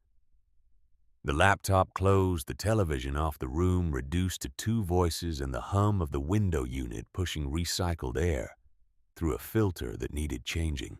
Wren listened without interrupting. She listened with the focused, absorptive intensity that Margot had always found simultaneously impressive and slightly unsettling in her daughter. The ability to receive information without visible emotional reaction, cataloging each detail in some internal architecture that would only reveal its conclusions when the full data set had been processed. When Margot finished, Wren was quiet for 30 seconds. "How much gold?" she asked. "I counted 8 bars in one crate. There are 20 crates. If they are all full, roughly 160 bars. At current spot price, each bar is worth between $300,000 and $400,000. Yes. So somewhere between $48 and $64 million. Margot had not spoken the number aloud. Hearing it from her daughter's mouth, delivered with the flat precision of a math problem solved in real time, made it simultaneously more real and more impossible. Plus the vintage currency, Wren added. Uncirculated large denomination bills from the 1940s have significant numismatic value beyond their face amount. You could be looking at another 2 to 5 million in paper alone. Wren, how do you know the spot price of gold? Wren looked at her mother with an expression that conveyed with elegant efficiency the absurdity of the question. "I am 16, not illiterate. There is a financial crisis happening in this family. I pay attention." Margot almost smiled. It was the closest she had come to smiling in weeks. "We cannot keep it," Wren said. The words landed in the space between them with the weight of a moral position taken early and without equivocation. "We may not have a choice," Margot replied. "There is always a choice. That is literally the definition of ethics. Ethics did not stop your father from forging my signature on $400,000 in loan documents. Ethics did not stop the court from granting him bankruptcy protection while I inherited his debts. Ethics is a luxury, Wren, and we are out of luxuries." Wren absorbed this. Her jaw tightened. She looked down at her hands folded in her lap, and when she looked up again, her eyes were bright with something that was not tears but was adjacent to them. "If we take the gold, we become criminals. If we do not take the gold, your father takes it. He engineered this entire operation. He destroyed our lives specifically to trigger the conditions of that trust. If I call the police, the feds seize everything and Garrison walks away unpunished. Because there is no law against bankrupting your own wife through legal financial manipulation. He designed the trap so that every legal outcome benefits him or costs us. So you want to beat his trap by walking into it on our terms. Margot looked at her daughter. The precision of the summary, the cold surgical accuracy of a 16-year-old who had just distilled a 70-year conspiracy into a single sentence, produced a feeling in Margot's chest. That was not pride exactly, but something deeper. Recognition. She was looking at someone who understood. Yes, Margot said, on our terms. The silence that followed was the longest of the conversation. Wren broke it. What do you need me to do?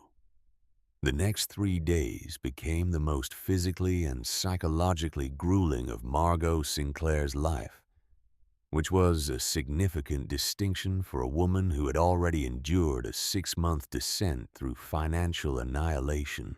On Wednesday morning, she drove 45 minutes south to the town of Camden and rented a heavy-duty commercial cargo van from a regional equipment company.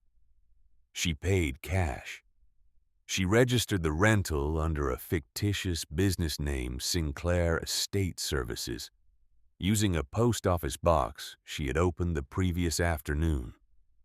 The rental agent, a bored 20-something in a polo shirt, processed the paperwork without a second glance. Wednesday night, after dropping Wren at the motel with strict instructions to maintain absolute normalcy, Margot drove the cargo van to the Crane estate. The house was a different entity after dark. The boarded windows transformed the structure into a sealed monolith, black against the marginally less black sky, emitting no light and reflecting none. The oak trees flanking the driveway formed a canopy overhead that blocked even the faint ambient glow of distant coastal towns. Margot killed the headlights 200 yards from the house and navigated the remaining distance by parking lights alone.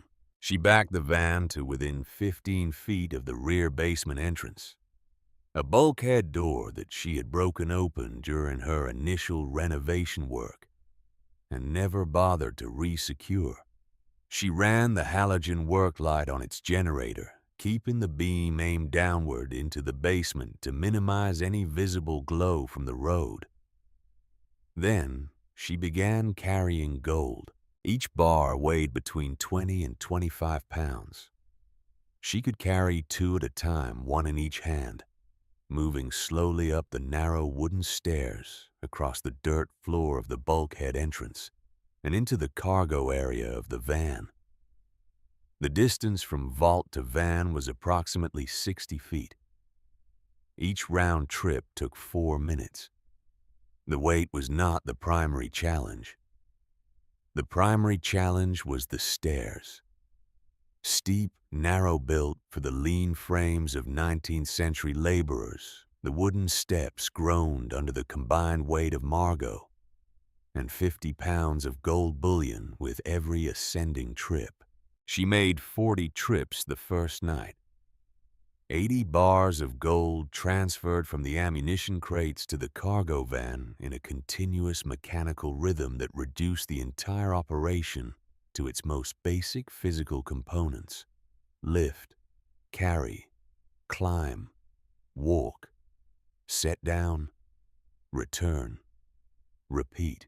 The pain arrived around trip number 20, a sharp electric protest from her lower back that radiated into her hips and down both legs. By trip 30, her shoulders had locked into a state of continuous low-grade spasm. By trip 35, she was making involuntary sounds with each step, small compressed grunts of effort that she could not suppress, regardless of how firmly she clenched her jaw. She did not stop. Every trip up those stairs, Margot carried the weight, and she carried the thought, not of money, not of revenge. The thought of Wren sitting at the kitchen table of their Portland apartment 2 years ago, filling out a worksheet for her honors biology class, her pencil moving with the quick, confident strokes of a girl who had never doubted that the world would make room for her intelligence and her effort. That world had been stolen from Wren by a man who viewed his own daughter as an acceptable casualty. Margot was stealing it back. At 3:17 in the morning, she drove the loaded van south along the coastal highway to a high-security, climate-controlled storage facility in the town of Rockland, 28 miles from Briarwood. She had scouted the facility 2 days earlier. It offered individual units with biometric keypad access, no on-site staff between 10 p.m. and 6 a.m., and a strict privacy policy that asked no questions about the contents of rented units. She transferred the gold from the van to a 10 by 10 storage unit on the ground floor. She locked the unit with a combination padlock she had purchased new. She drove the van back to Briarwood, arriving at the Crane estate at 5:04 a.m. She had 4 hours before Wren needed to be at school. Thursday night, she repeated the operation. The remaining 80 bars of gold, the vacuum-sealed bundles of vintage currency, 2 leather satchels containing additional documents and photographs from the vault shelving. She moved it all load by load through the same 60-foot circuit of stairs and darkness and physical suffering. On the second night, the pain was worse. Her back had not recovered from the first session. Her hands, already blistered from weeks of renovation work, cracked and bled inside her gloves. She wrapped them in athletic tape and continued. At one point, ascending the stairs with a bar in each hand, her left knee buckled without warning, and she dropped to one knee on the wooden step, catching herself against the wall, with her shoulder to prevent the bars from tumbling backward into the darkness below. She knelt there for 15 seconds, breathing hard, her face pressed against the cold, damp wood of the stairwell wall. Then she stood up and finished the trip. Friday was the critical day. The vault was empty now except for the desk, the shelving, and the empty ammunition crates. Margot spent the daylight hours executing the second phase of her plan with the same methodical precision she had applied to the extraction. She drove to the collapsed barn on the eastern edge of the property and spent 3 hours collecting heavy field stones, broken concrete blocks, and rusted scrap iron from the debris pile. She transported the material to the basement in a wheelbarrow, making dozens of trips through the overgrown yard. She filled the empty ammunition crates with the salvage weight, distributing the stones and metal evenly to approximate the heft and balance of the original contents. She nailed the wooden lids shut with a hammer, driving each nail flush to the surface, leaving the crates looking undisturbed to a casual inspection. Only one item remained on the mahogany desk, a heavy canvas duffel bag containing approximately $50,000 in vintage currency. Margot had selected bills that were too damaged or too common in denomination to have significant numismatic value. This was not an oversight. This was bait, a visual prop designed to confirm at a glance that the vault contents were intact and awaiting collection. She stepped back and surveyed the room. The vault looked exactly as she had found it, shelves loaded with ledgers, crates stacked against the far wall, a duffel bag of cash sitting on the desk like an invitation. Only someone who physically opened every crate and weighed every bar would discover the substitution. And by the time anyone got that far, Margot intended to be very far away. On Friday evening, Wren executed her part of the operation. The instructions Margot had given her were simple, specific, and built on a 16-year-old's native fluency with social media performance. Wren posted a series of photographs and short updates to her personal accounts, carefully staged images showing her mother in paint-stained clothing, hauling debris from the Crane estate, looking exhausted and overwhelmed. The caption read, "Mom's renovation project is gonna take approximately forever. Send help. Or pizza. Preferably both." The posts were designed to accomplish one thing: to confirm for anyone monitoring Margot's activities from a distance that the renovation was proceeding normally, and that the owner of the Crane estate remained exactly where she was supposed to be, broke overwhelmed and entirely unaware of what lay beneath her basement floor. Wren performed the task without complaint, but that evening after the posts were live and the phones were charging, the conflict that had been building between mother and daughter since the vault was open finally broke the surface. They were sitting in the motel room eating gas station sandwiches in a silence that had grown progressively heavier over the past 3 days. Wren set down her sandwich, wiped her hands on a paper napkin, and looked at her mother with an expression that Margot recognized with the complicated anguish of a parent watching their child arrive prematurely and irreversibly at an adult understanding. "You are not going to call the police," Wren said. It was not a question. "No, you are not going to report the remains." Margot paused. This was the part that cost her. Not the gold, not the deception. The knowledge that a man's bones lay beneath 3 inches of concrete in a sealed vault, and that her plan required leaving them there temporarily in order to ensure that the man responsible for putting them there would eventually face consequences. "Not yet," Margot said. "Not yet is what people say when they mean not ever. I mean not yet. There is a difference." "Is there?" Wren's voice had acquired an edge that Margot had never heard before. Not anger exactly, something colder.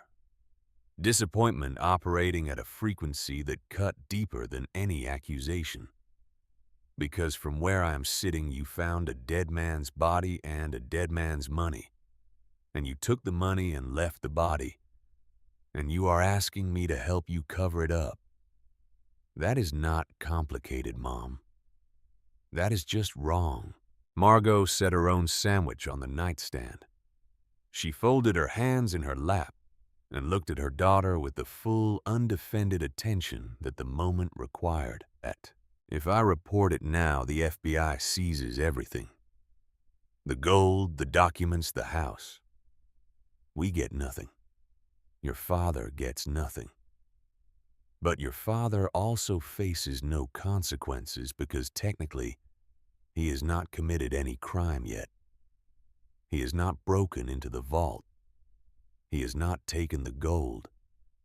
He has not done anything except divorce his wife and mismanage his finances, which is not a federal offense. So I need him to come for it. I need him to break into this house, enter that vault, and attempt to take possession of stolen federal assets. That is a federal crime. Multiple federal crimes. And when he does it, I need the evidence to be airtight. The gold has to appear untouched. The vault has to look undisturbed. And the remains of Edmund Crane have to be exactly where Richard Hollis buried them 70 years ago. Because that connects Garrison to a conspiracy that spans 3 generations of his family." Wren stared at her mother for a long time, You are setting a trap. I am setting a trap. Using yourself as bait. Using the house as bait. Using the gold as bait. Using everything your father expects to find exactly where he expects to find it. And the dead man just stays in the ground while you play chess. Margot closed her eyes briefly. When she opened them, her voice was quieter. Edmund Crane has been in that ground for 70 years, Wren. Another week will not change his story, but it will change ours. Wren picked up her sandwich. She took a bite, chewed slowly, and swallowed. When she spoke again, the edge in her voice had not disappeared, but it had been joined by something else. A reluctant, pragmatic acceptance that coexisted with her disapproval. Without canceling it out, you are starting to think like him, you know. Like Dad. Setting traps, moving pieces, deciding that the ends justify the means. The words hit Margot in a place she had not adequately defended. She felt them land, absorb, and settle into a stratum of self-awareness that she would carry forward through every remaining decision. Maybe, she said. But your father set his trap to take from people who could not defend themselves. I am setting mine to stop him. That is what everyone says. Yes, it is. They finished their sandwiches in silence. Outside, a truck downshifted on the coastal highway. The ice machine at the end of the corridor dispensed its hourly offering. Saturday morning, Margot drove to the Crane estate for what she anticipated would be a routine day of cosmetic work on the first floor. She was stripping wallpaper from the hallway when Wren called. Wren had been dropped at the Briarwood Public Library 2 hours earlier, ostensibly to work on her history project. In reality, she was conducting the secondary research operation that Margot had requested, digging deeper into the public records connecting the Hollis family to the Crane estate, and constructing a documented timeline that could eventually serve as evidence. But the phone call was not about historical records. Mom. Wren's voice was tight, compressed in the way it got when she was managing fear with precision. I am in the parking lot of the library. Victor Ashford's silver Range Rover just drove past the house. He slowed down in front of the driveway and then kept going. That is the 3rd time this week. Margot felt the temperature of her blood drop. Are you sure it was his vehicle? Vanity plate, a SH-DEV. It is his company name. He is not being subtle about it. Margot's mind, which had been operating in renovation mode, switched instantly to a different register. Ashford was watching the house, which meant Ashford was reporting to Garrison, which meant Garrison knew exactly how the renovation was progressing and was calibrating his timeline accordingly. Come home, Margot said. Normal route. Do not look at the house when you pass. That afternoon, while Wren stayed at the motel, Margot conducted a systematic inspection of the Crane estate's exterior. She checked every surface, every junction box, every accessible cavity where a device could be concealed. She found it 40 minutes into her search, mounted inside the electrical meter housing on the north side of the building, positioned with a clear sightline to both the front driveway and the rear bulkhead entrance. A wireless surveillance camera. Small, battery-powered, commercially available, the kind sold by home security companies for monitoring vacation properties. It had been installed recently. The mounting bracket still had fresh drill dust on its edges. The device had been placed before Margot purchased the property, or in the narrow window between the auction and her first visit. Someone had been watching her from day one. Margot did not remove the camera. Removing it would alert whoever was monitoring the feed that she had discovered the surveillance. Instead, she noted its angle of coverage and calculated the blind spots. The rear of the property beyond the collapsed barn was outside its field of view. The bulkhead entrance was partially visible, but could be approached from the east side of the house without detection if she stayed close to the foundation wall. She had been moving gold through the bulkhead for 3 nights. If the camera had captured any of that activity, Garrison already knew. But the social media posts Wren had created showed Margot hauling renovation debris at all hours. A woman carrying heavy objects in and out of a basement during a renovation was not by itself suspicious, unless someone was specifically looking for it. Margot drove back to the motel and spent the evening re-examining every element of her plan through the lens of this new information. The camera changed nothing about what she had already accomplished. The gold was safely stored in Rockland. The vault was restocked with decoys. The trap was set, but the camera confirmed something she had suspected since reading the trust document. Garrison was not passively waiting for her to complete the purchase and walk away. He was actively managing the operation. He had an inside man in Ashford. He had surveillance on the property. And he had a timeline. He was coming. Soon. Margot lay on the motel bed, staring at the water-stained ceiling tile above her head, and waited for Thursday. Thursday arrived with the quiet, deliberate patience of a day that understood its own significance. The weather cooperated. A thick marine fog rolled in from Penobscot Bay around 4 in the afternoon, smothering the coastline in a dense gray blanket that reduced visibility to less than 100 yards. By 6 o'clock, Burnham Road had disappeared entirely. The streetlights at the inhabited end of the road became dim orange halos floating in the murk, and the Crane estate, perched at the dead end of the lane behind its curtain of dying oaks, ceased to exist as a visual object. It became instead an acoustic presence, a constellation of creaks and groans, and the percussive drip of condensation falling from the eaves onto the warped porch boards below. Margot had been inside the house since noon. She had parked the Subaru in its usual spot near the front porch, visible to the surveillance camera mounted in the electrical housing on the north wall. She had carried her tool bag and canvas tote inside, with the routine body language of a woman arriving for another day of renovation work. She had made a performance of scraping the hallway wallpaper for an hour, moving back and forth past the boarded parlor windows where the thin seams between plywood sheets admitted enough exterior light to cast her shadow across the wall in a recognizable silhouette. At 4:30, she stopped working on the first floor and began her preparations. She descended to the basement.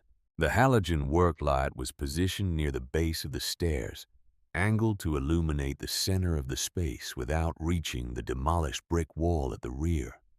The vault door stood partially open as she had left it, revealing a thin slice of the interior. The mahogany desk, the shelving, the stacked ammunition crates against the far wall. The canvas duffel bag of vintage currency sitting on the leather blotter visible through the gap like a museum exhibit arranged behind a narrow viewing window. Margot checked the vault door's mechanism one final time. She had oiled the hinges 2 days earlier, working food-grade mineral oil into the precision bearings with a small brush, until the massive door swung with even less resistance than its original engineering intended. She tested the combination dial, spinning it freely in both directions, confirming that the brass mechanism rotated without the grinding resistance she had encountered on her first attempt. She practiced the locking sequence. One firm spin to the left.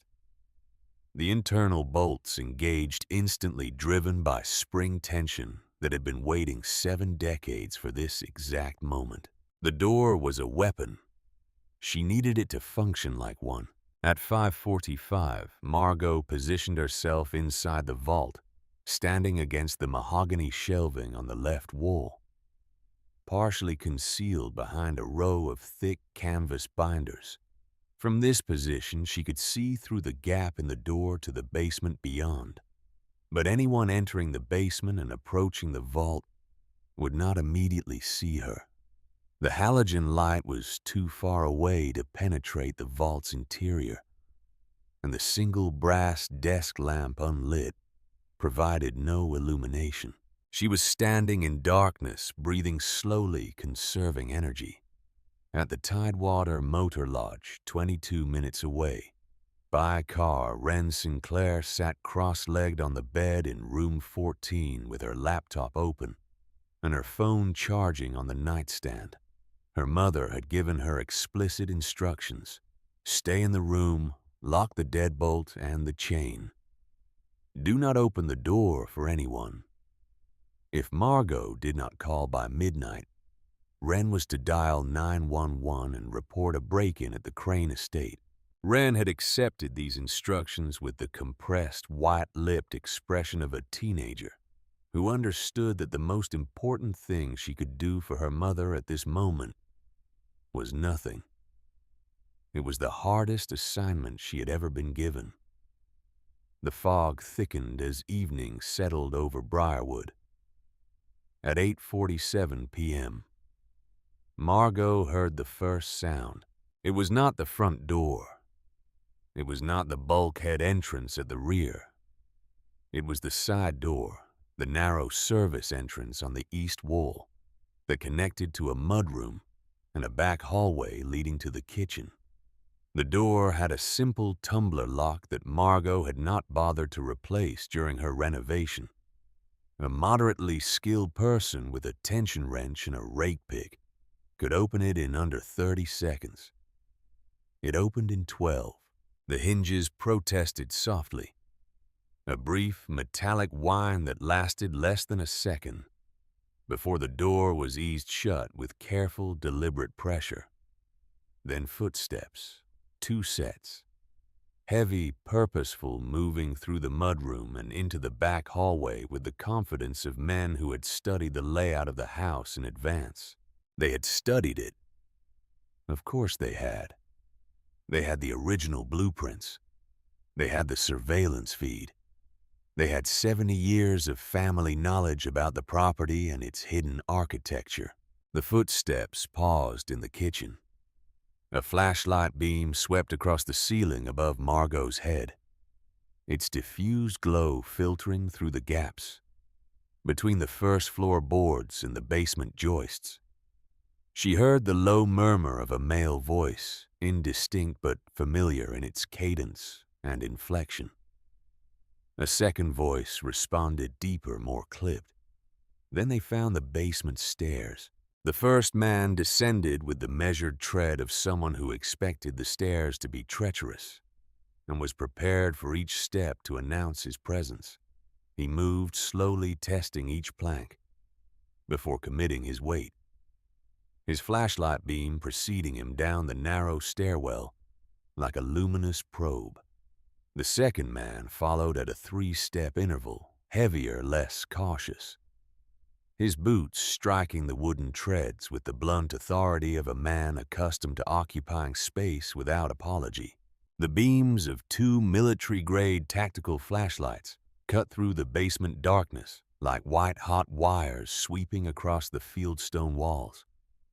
The iron boiler, the support columns before converging on the demolished brick wall, and the olive-green steel door standing partially open behind it. Garrison Hollis stepped into the halogen light. He looked almost exactly as Margot remembered him. 40 years old, lean and angular, with the sharp cheekbones and narrow jaw that had made him handsome in his 20s and predatory in his 40s. His dark hair was cut shorter than she had last seen it, and he had grown a neatly trimmed beard that did nothing to soften the calculating geometry of his face. He was wearing a dark canvas work jacket, black cargo pants, and heavy-soled tactical boots. Over his right shoulder hung a large, empty duffel bag. In his left hand, a flashlight that probably cost more than Margot's weekly grocery budget. He looked healthy. He looked rested. He looked like a man who had spent the past 6 months sleeping soundly while the woman he had systematically destroyed scraped wallpaper and carried gold in the dark. Victor Ashford followed 3 steps behind. The real estate developer was dressed similarly, though his clothing carried the stiff, unworn quality of a man who had purchased an outfit specifically for this occasion. He was broader than Garrison, thicker through the chest and shoulders, with the heavy, well-fed build of a man who conducted his business from behind a desk and delegated the physical labor to others. He carried a steel crowbar in his right hand and a second empty duffel bag slung across his back. Both men stopped at the edge of the demolished brick wall and stared at the vault door. Garrison let out a sound that Margot had heard many times during their marriage, a sharp, explosive bark of laughter that carried no warmth and no humor, only the percussive release of a man whose expectations had been confirmed. It was the sound he made when a contractor accepted an unfair bid, when a banker approved a loan he should not have qualified for, when the world arranged itself according to the specifications he had drawn. "She found it," Garrison said. His voice echoed off the fieldstone walls, amplified by the low ceiling and the hard surfaces into something larger than the man who produced it. "I told you she would find it, Vic. Margot was always a worker. Give her a wall and a hammer and she will not stop until she is through." Ashford grunted. He was already stepping through the jagged masonry opening, sweeping his flashlight across the vault door's surface with the covetous attention of a man appraising property. "The combination?" Ashford asked. "Not necessary." Garrison moved forward his flashlight beam, finding the gap between the door and the frame. "She already opened it. Look, the door's ajar. Our girl did all the heavy lifting. Our girl." The phrase landed in Margot's chest like a fist. She pressed her back against the mahogany shelving, her jaw clenched so tight that her molars ached. She could feel her heartbeat in her wrists, in her throat, in the pulsing darkness behind her eyes. But her breathing remained controlled. Slow inhale through the nose. 4 counts. Slow exhale through the mouth. 6 counts. The way she had taught herself during the worst nights in the motel, when panic arrived at 3 in the morning with its familiar cargo of racing thoughts and constricted airways. Garrison pushed the vault door wide open. Its oiled hinges performed flawlessly, swinging the massive steel panel outward in a smooth, silent arc that admitted both men to the threshold. They stepped inside. Garrison's flashlight found the desk first. The mahogany surface, the brass lamp, the rotary telephone. Then the duffel bag of vintage currency sitting on the leather blotter like a centerpiece at a banquet. His beam lingered on the money for a long moment before traveling to the shelving on the walls. The rows of ledgers and binders, the accumulated documentary evidence of his grandfather's partnership with a dead banker. Then the beam found the ammunition crates. Ashford made a sound, a low, involuntary exhalation that contained the entire vocabulary of avarice compressed into a single breath.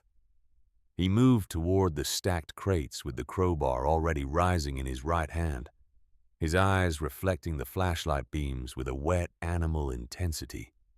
"Wait," Garrison said. Ashford stopped. Garrison was not looking at the crates. He was scanning the room slowly, systematically, the way a man scans a space when he suspects it contains something he has not accounted for. His flashlight beam traveled along the shelving across the Persian rug into the corners where the concrete walls met the ceiling. "Margot," he called. His voice was casual, almost playful, pitched with the exaggerated reasonableness of a man addressing someone he considered fundamentally subordinate. "Are you hiding in here, sweetheart? I saw your car outside." Margot did not move. She did not breathe. She stood pressed against the shelving concealed behind the row of binders and watched Garrison's flashlight beam pass within 6 inches of her position without finding her. The beam moved on. Garrison shrugged. "Must be upstairs. She always did prefer the kitchen to the basement." He turned to Ashford and gestured toward the crates with a magnanimous sweep of his flashlight. "Go ahead, Vic. Open one up. Let us see what Grandpa Richard left us." Margot allowed herself to breathe. Ashford stepped forward and set down his flashlight on top of the nearest crate stack. The beam pointed upward, casting harsh, elongated shadows across the concrete ceiling. He positioned the crowbar's wedge beneath the wooden lid of the topmost crate, the same lid that Margot had nailed shut 3 days earlier. Over 40 pounds of fieldstone and rusted scrap iron. But Garrison was not watching Ashford. Garrison had moved to the desk. He picked up the duffel bag of vintage currency and unzipped it, rifling through the banded stacks of bills with his thumb, like a man counting cards. He nodded to himself a small, private gesture of confirmation, then set the bag down and turned his attention to the legal documents Margot had left arranged on the blotter. "Beautiful," he murmured, lifting the trust instrument and scanning its pages. 70 years and the paperwork is still pristine. Grandpa Richard may have been a cold-blooded piece of work, but he knew how to build a vault. "Your grandfather killed Edmund Crane," Margot said. Her voice came from the darkness behind the shelving. Calm, level, delivered with the same conversational neutrality she might have used to read a recipe aloud. Garrison did not flinch. His head turned toward the sound with the smooth, unhurried rotation of a man who was surprised but not alarmed. The flashlight in his hand swung toward the shelving, and this time the beam found her. Margot stepped out from behind the binders. She stood in the full glare of the flashlight, her arms at her sides, her face composed. She was wearing the same paint-stained work clothes she had worn every day for the past 3 weeks. Her hair was pulled back. Her hands were wrapped in athletic tape over the healing blisters. She looked exactly like what Garrison expected her to look like. A woman who had been working beyond her capacity for too long. She did not look like a woman who had spent 3 nights hauling $64 million in gold bullion up a flight of basement stairs. Garrison smiled. The smile she knew, the one that never reached his eyes. "There she is," he said softly. "My industrious little baker. I knew you were down here somewhere. You never could resist a locked door." "Richard Hollis murdered Edmund Crane in the winter of 1954, Margot continued as if he had not spoken. "He buried the body in the floor of this vault. There are human remains beneath the concrete on the left side of the room, 3 feet down. Your grandfather did not just steal the gold, Garrison. He killed his partner to keep it. Garrison's smile did not waver, but something behind it shifted. A recalculation. The faintest contraction around his eyes, the involuntary response of a man processing new information and determining its impact on his position. "That is ancient history," he said. "It is an open federal homicide investigation. It is a 70-year-old missing persons case that nobody has thought about since Kennedy was president. Edmund Crane is a footnote, Margot, a paragraph in a local history book that nobody reads." Garrison set the trust document back on the desk and turned to face her fully. "What matters is what is in those crates. And what matters more is the legal framework that puts it in my hands." "Your hands." Margot let the words sit. "The trust says the claimant is the spouse who makes the purchase. That is me, not you." Garrison laughed. It was not the sharp, explosive bark from earlier. It was quieter, more intimate, the private amusement of a man who believed he was explaining something obvious to someone incapable of understanding it. "Margot, sweetheart, you are the delivery mechanism. You are the legal fiction that satisfies the trust conditions. Do you think I spent 2 years engineering your bankruptcy because I wanted you to keep the gold?" He shook his head slowly, the way he used to shake it when she questioned a financial decision during their marriage. Patient, condescending, absolute. "I sank your catering business. I forged your name on $400,000 in debt instruments. I timed the divorce proceedings to coincide with the foreclosure cycle on this property. I paid Ashford here $15,000 to attend the auction and ensure no competing bids disrupted the purchase price." Ashford, still holding the crowbar above the ammunition crate, glanced over his shoulder with an expression that suggested he had not anticipated Garrison narrating the conspiracy with this degree of explicit detail. "I put you in that motel," Garrison continued, stepping closer. His voice had dropped to the register he used when he wanted to sound reasonable. A tone Margot had once found reassuring and now recognized as the vocal equivalent of a hand closing around a throat. "I put you in that auction room. I put you in this basement. Every step you took for the past 6 months was on a path I built. You were standing inside my grandfather's vault because I needed you here. And now that you have served your purpose, you are going to step aside while we load this van and disappear." Margot looked at him. She looked at the man she had married at 24. The man she had built a business alongside, raised a daughter with, shared a bed with for 12 years. She looked at him and searched one final time for any residual fragment of the person she had once believed him to be. The contractor who brought her coffee on job sites. The father who carried Wren on his shoulders at the county fair. The husband who told her on their 10th anniversary that she was the strongest person he had ever known. There was nothing left.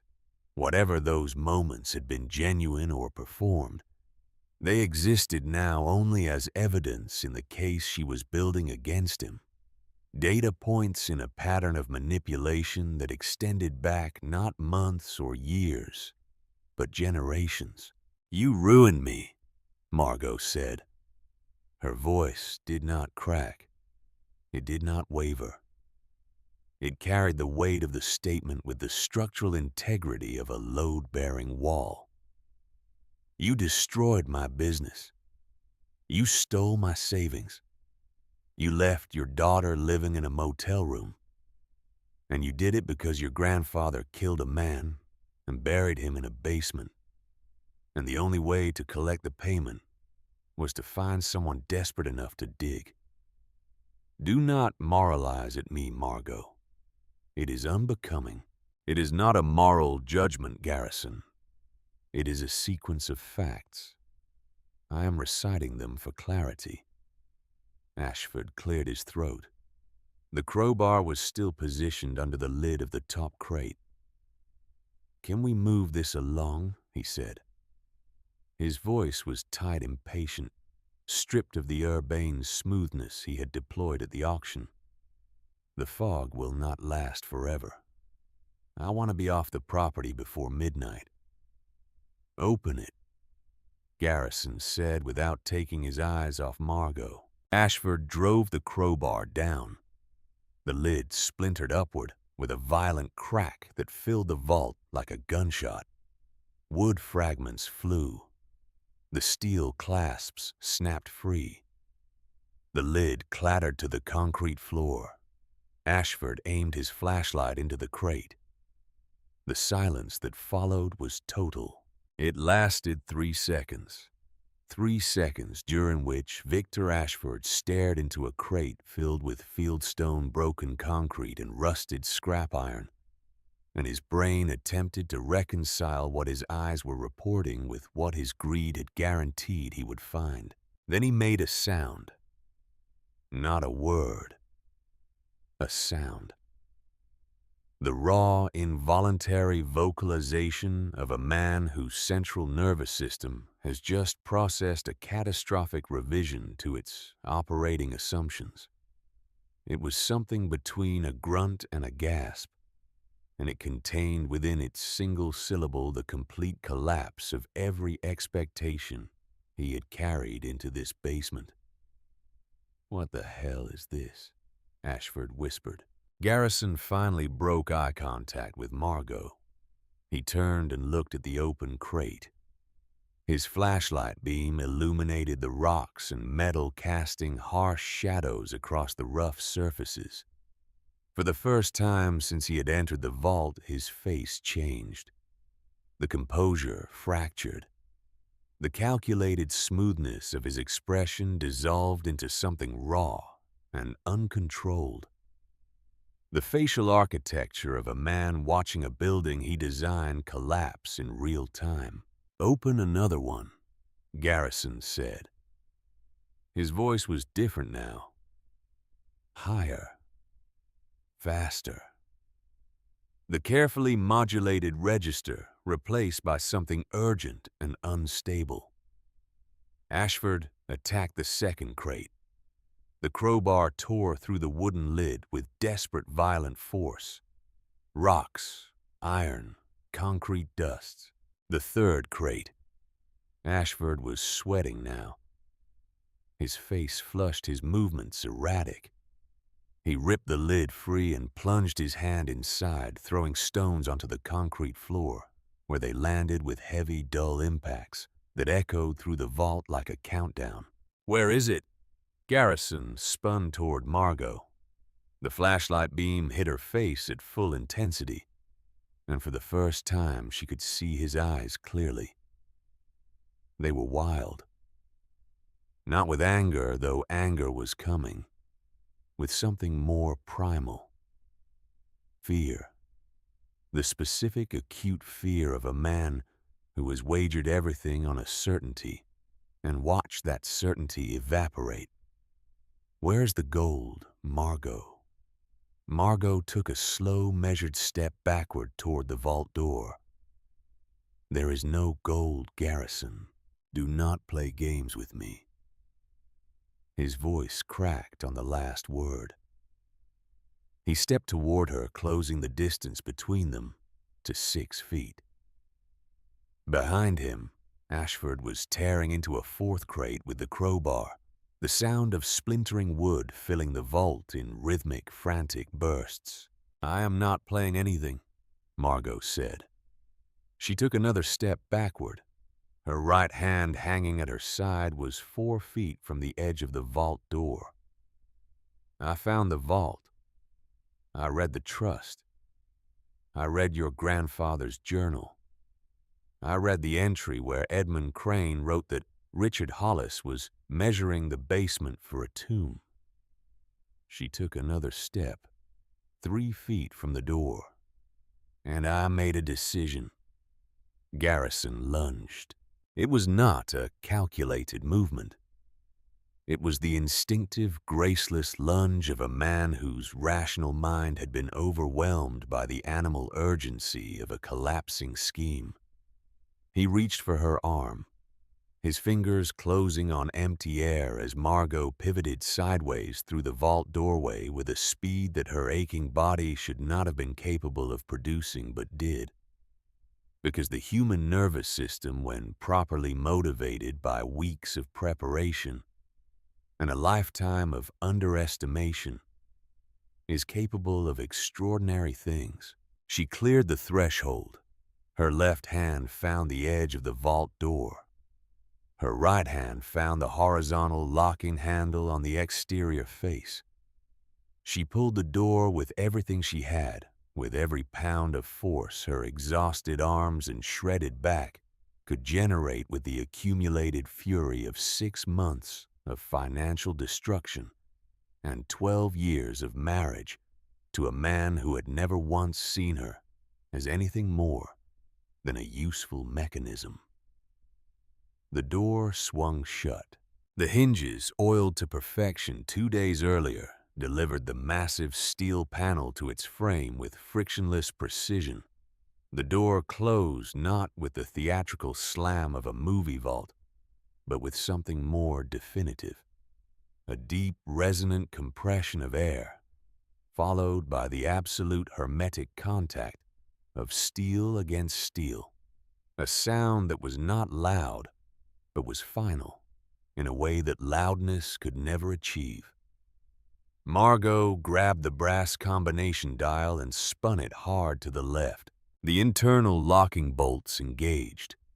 6 bolts, each one driving home into its housing in the reinforced frame with a sequential, percussive authority that Margot felt through the soles of her boots. The sound traveled through the steel door, through the concrete floor, through the bedrock beneath the foundation. It was the sound of closure in its most literal and absolute form.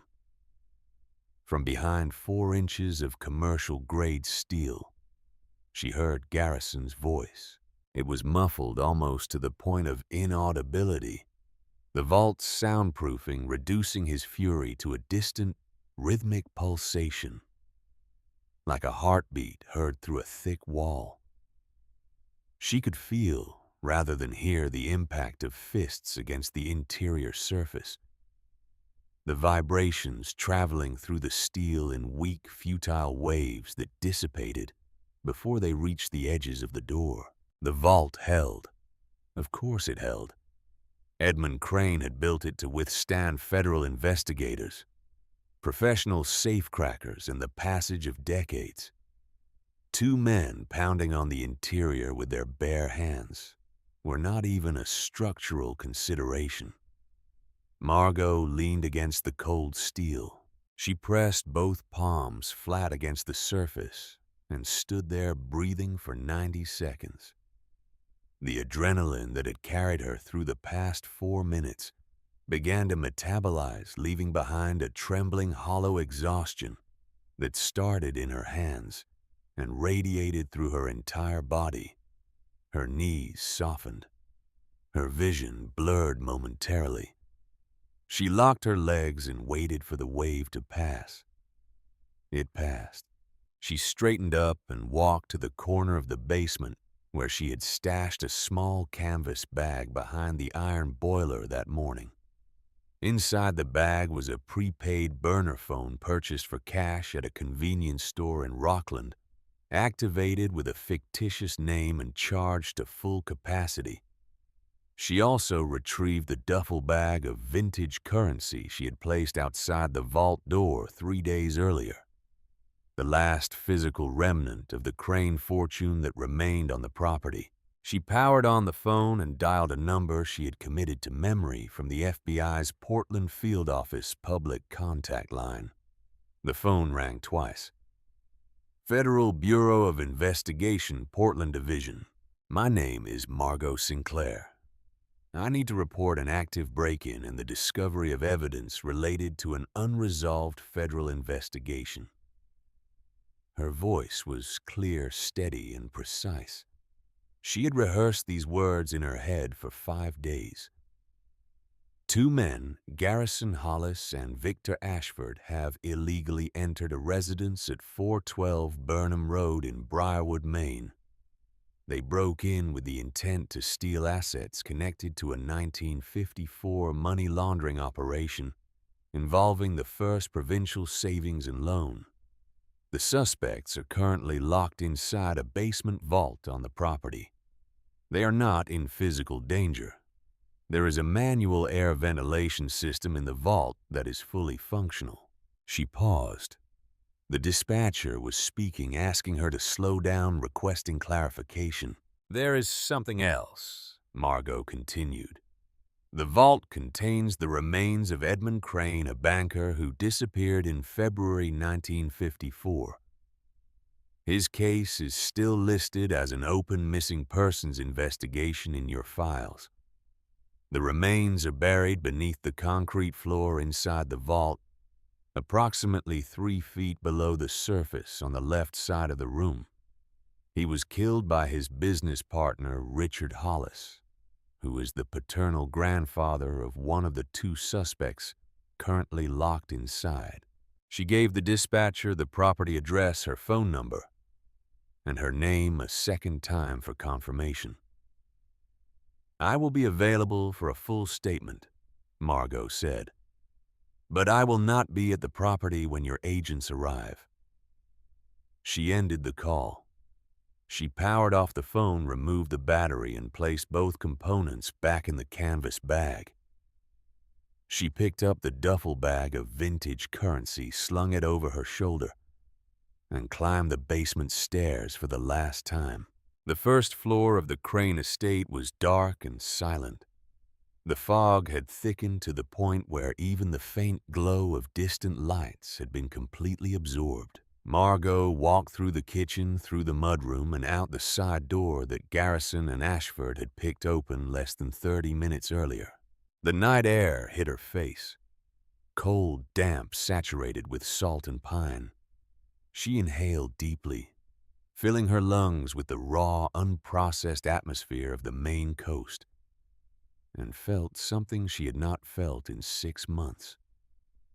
Space. The physical sensation of standing in open air without a ceiling pressing down on her life. She walked to the Subaru, placed the duffel bag in the cargo area, and drove away from the Crane estate with her headlights off until she reached the paved section of Burnham Road. She turned the lights on, drove the speed limit through the center of Briarwood, and pulled into the Tidewater Motor Lodge parking lot at 9:38 p.m. Wren opened the door before Margot could reach for her keycard. The girl's face was white, not pale, white. The complete absence of color that occurs when a 16-year-old has spent 2 hours sitting in a locked motel room, imagining every possible outcome of a confrontation between her mother and the man who destroyed their family. It is done, Margot said.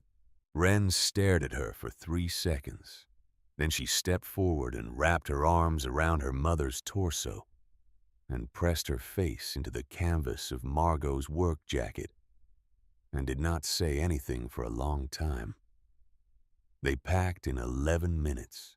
They had been living in out of suitcases for 5 months, which made the process brutally efficient.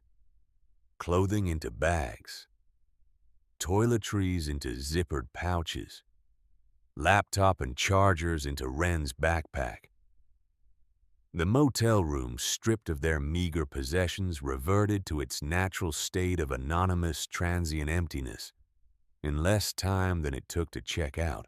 Margot paid the remaining balance at the front desk in cash. The night clerk, a college student reading a chemistry textbook behind the counter, processed the transaction without looking up. They drove south. The fog thinned as they left the coast and turned inland toward the interstate. By the time they merged onto I-95 south of Augusta, the sky had cleared enough to reveal a half-moon hanging above the tree line, casting silver light across the asphalt that stretched ahead of them in a long straight line, pointing toward a future that for the first time in 6 months, Margot could imagine without flinching. Wren fell asleep somewhere south of Portland, her head resting against the passenger window, her breathing slow and even. Margot drove in silence, both hands on the wheel watching the highway markers count down the miles with mechanical precision. She did not turn on the radio. She did not need noise to fill the space. The space was already full. Federal agents arrived at the Crane estate at 6:14 the following morning. The tactical entry team from the Portland field office came equipped with industrial cutting tools and breaching equipment sufficient to penetrate the vault door by force if necessary. They were accompanied by 2 forensic specialists, a federal prosecutor from the Maine District Attorney's Office, and 4 uniformed officers from the Briarwood Police Department who had been pulled from their morning shift with no explanation beyond the words, "Federal operation, full cooperation required." The agents found the property exactly as Margot had described it. The side door unlocked. The basement stairs illuminated by the halogen work lights still connected to its generator. The demolished brick wall. And the olive green vault door sealed and locked with the muffled sound of 2 male voices audible through the steel. When the agents pressed their ears to the surface, the cutting team spent 47 minutes breaching the locking mechanism with an oxyacetylene torch. When the bolts were severed and the door was pulled open, Garrison Hollis and Victor Ashford were found sitting on the concrete floor on opposite sides of the vault, as far from each other as the dimensions of the room allowed. Ashford's crowbar lay on the Persian rug between them. Garrison's flashlight had died sometime during the night, and both men had spent the final hours in total darkness breathing the stale, recirculated air of the manual ventilation system and listening to the sound of each other's breathing. They were arrested without resistance. Garrison Hollis was charged initially with breaking and entering criminal trespassing, an attempted theft of federal assets. Victor Ashford was charged as an accessory. Those charges expanded significantly over the following weeks. The forensic team excavated the concrete patch on the left side of the vault floor and recovered human remains consistent with a male individual of approximately 50 years of age at the time of death. Dental records obtained from the archive files of a Briarwood dentist who had treated Edmund Crane in 1951 confirmed the identification. The cause of death was determined to be blunt force trauma to the posterior cranium, consistent with a single blow from a heavy instrument. Edmund Crane had been found. The legal document recovered from the vault, the trust instrument drafted by Crane and Richard Hollis in 1953, provided federal prosecutors with a direct evidentiary link between the Hollis family and the Crane money laundering operation. Garrison's own statements inside the vault, recorded by a small audio device that Margot had duct-taped to the underside of the mahogany desk on Wednesday afternoon, constituted a comprehensive, voluntarily delivered confession. On the recording, Garrison described in explicit detail the forgery of his ex-wife's financial documents, the deliberate destruction of her business, the payment to Victor Ashford to suppress competing bids at the auction, and the multi-generational conspiracy to recover the hidden assets. The recording ran 14 minutes. Every word was admissible. The federal prosecutor added charges of conspiracy to commit wire fraud, bank fraud, identity theft, obstruction of justice in connection with the concealment of evidence related to a federal homicide investigation, and conspiracy to launder monetary instruments. Victor Ashford, whose real estate dealings in Briarwood attracted their own line of federal inquiry once investigators began examining his financial records, was charged with conspiracy accessory to fraud and obstruction. Neither man posted bail. The gold presented a more complex legal question, but the answer from the federal perspective was surprisingly simple. The ammunition crates recovered from the vault contained rocks and scrap metal. The ledgers documented financial transactions, but did not specify the current location of any physical assets. The vintage currency in the vault amounted to approximately $50,000 in damaged bills, whose provenance could not be conclusively established. Edmund Crane's journal referenced gold in abstract terms, but provided no inventory, no serial numbers, no verifiable documentation of quantity or location. In the absence of physical evidence that gold bullion had ever been present in the vault, there was nothing for the federal government to seize. The FBI interviewed Margot Sinclair twice. Once by phone 10 days after the arrests and once in person at a neutral location in Boston 3 weeks later.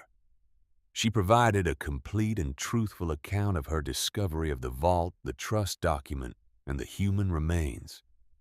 She described her ex-husband's arrival at the property, his armed associate, his explicit confession of financial crimes, and her decision to lock both men inside the vault and contact federal authorities. She did not mention gold. The agents did not ask about gold. The case file, when it was eventually compiled and submitted to the federal court, described the Crane vault as containing financial documents, a small quantity of vintage currency, and human remains. The prosecution's theory of the case centered on Garrison Hollis's conspiracy to recover assets from an illegal money laundering operation by systematically destroying his ex-wife's financial independence and manipulating her into purchasing the property. The assets in question were described as proceeds of criminal activity believed to have been dispersed or consumed prior to 1954. Margot Sinclair was listed in the case file as a cooperating witness. Nothing more. Nothing less. 6 months passed. The town of Briarwood processed the Crane estate scandal with the digestive efficiency of a small community accustomed to absorbing its own dark history. The house was condemned by the county building inspector 2 weeks after the FBI completed its forensic work. A demolition crew from Bangor reduced the 3-story Victorian to a flat expanse of cleared earth in a single November afternoon, working with the focused haste of men who had heard the stories and preferred to complete the job before sundown. The massive iron boiler was hauled away by a scrap metal dealer. The oak trees, dead for years, were felled and chipped. By December, the property at 412 Burnham Road was an empty lot, indistinguishable from the dozens of other vacant parcels that dotted the Briarwood landscape. In the spring, the town's garden club planted a community garden on the site. Raised beds filled with tomatoes, basil, and sunflowers occupied the ground where a ruined house had once stood. Children from the elementary school visited on Fridays to water the plants and pull weeds. Nobody told them what had been buried beneath the soil they were cultivating. Some histories are better left underground. Edmund Crane was laid to rest in the Briarwood Municipal Cemetery on a gray afternoon in late October.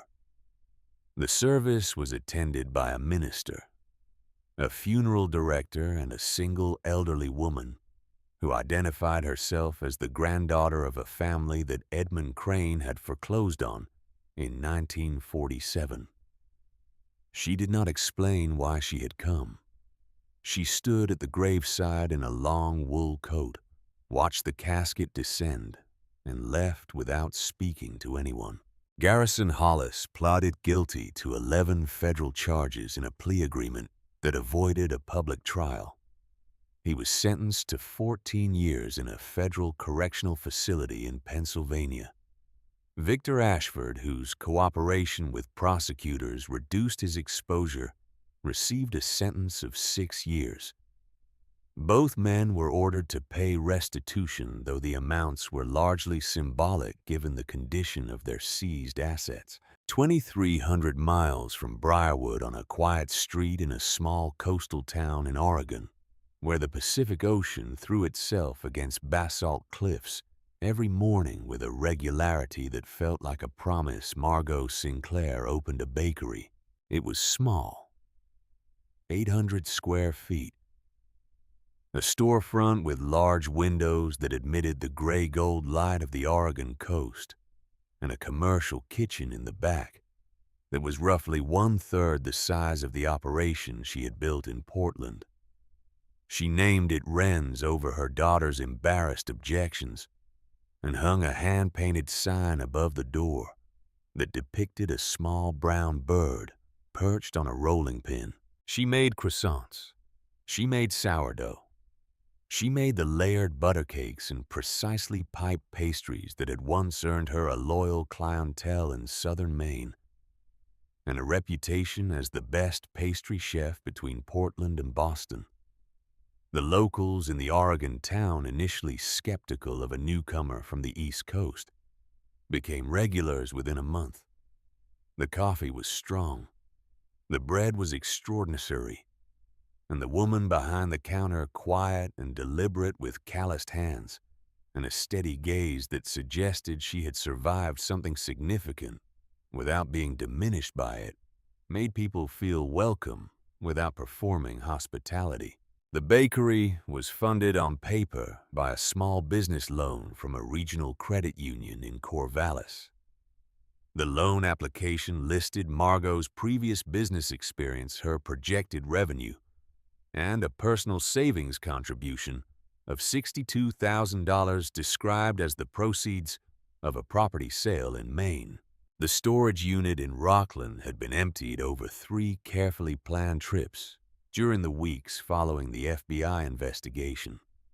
The gold was transported in the cargo area of a rented SUV concealed beneath moving boxes and suitcases across the northern United States on a route that avoided toll roads, way stations, and major metropolitan areas.